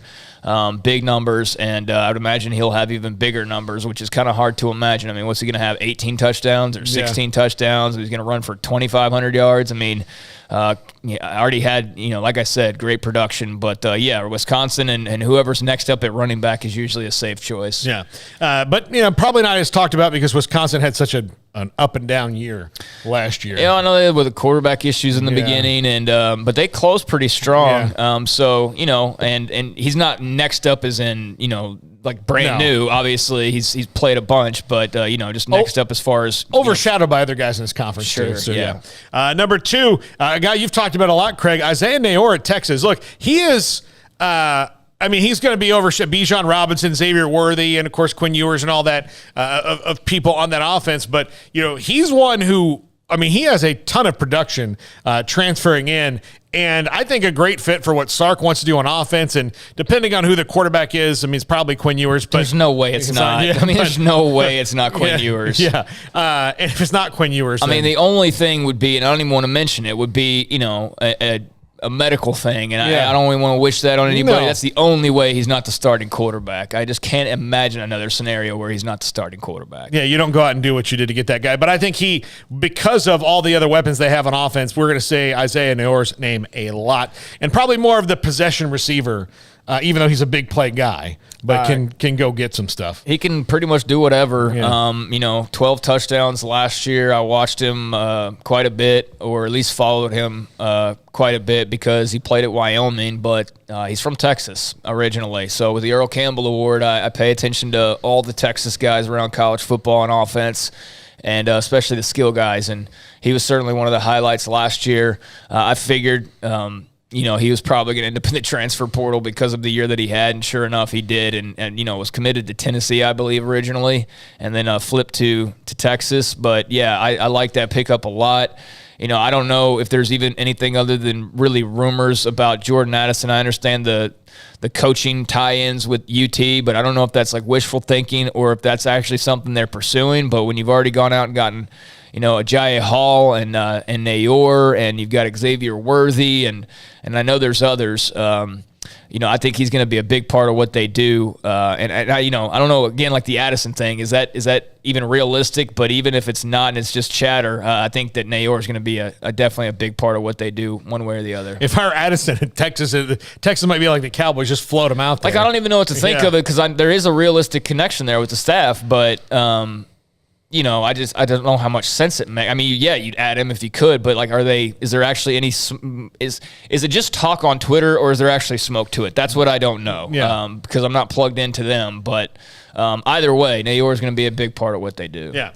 And number 1, Hendon Hooker, quarterback at Tennessee. This is a guy who I think 31 touchdowns, 3 interceptions last year in Josh Heupel's offense, has brought some hope back to the Vols. And of course, probably limited time there since apparently they're paying $8 million for their recruit, which means to me $8 million he starts in the first year. But that's what they may be doing at Tennessee. But Hendon Hooker had a great year last year and made Tennessee fun to watch for the first time in a long time. And a lot of that has to do with Josh Heupel and them actually, hiring an AD and Danny White, who knows what he's doing. So, but yeah, I think Hendon Hooker is going to be a name we talk a lot about. And an SEC East that's still not wide open.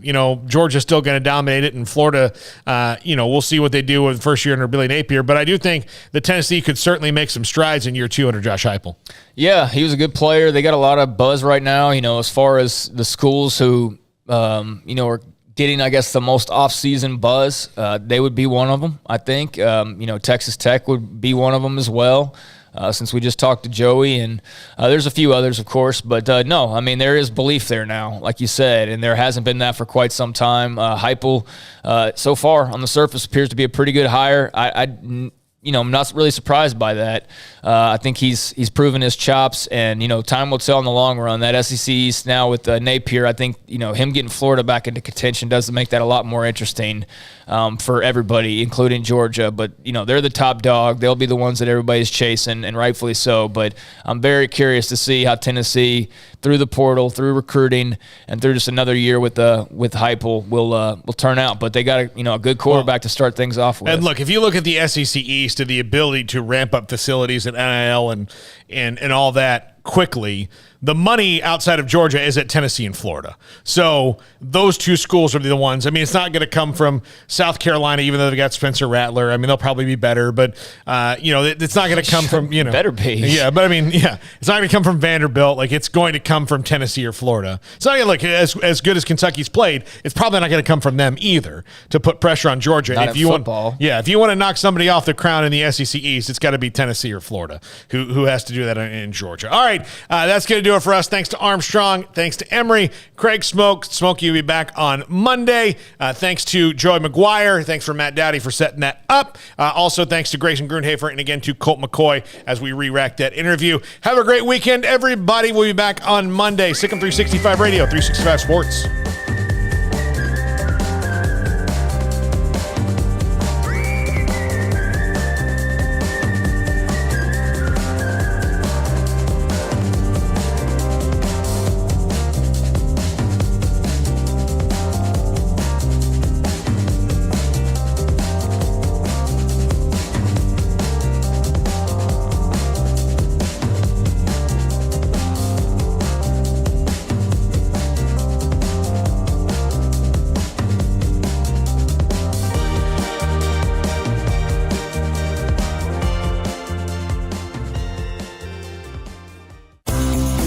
Ideal MRI is a small family business right here in Central Texas. We're open to support you while lowering the cost of healthcare bills. When you need an MRI, ask your doctor for an Ideal MRI. Visit us at idealmri.com or call us at 833-IDEAL-MRI. Stepping into the boots of a U.S. Army officer can add confidence and leadership skills to your son or daughter's career path. See all the things they can achieve in our boots at GoArmy.com. U.S. Army Waco Recruiting Company, 254-598-8131 or 254-776-1543. After my first car accident, I feared the biggest damage would be to my wallet. I expected a mountain of bills and a long, drawn-out process.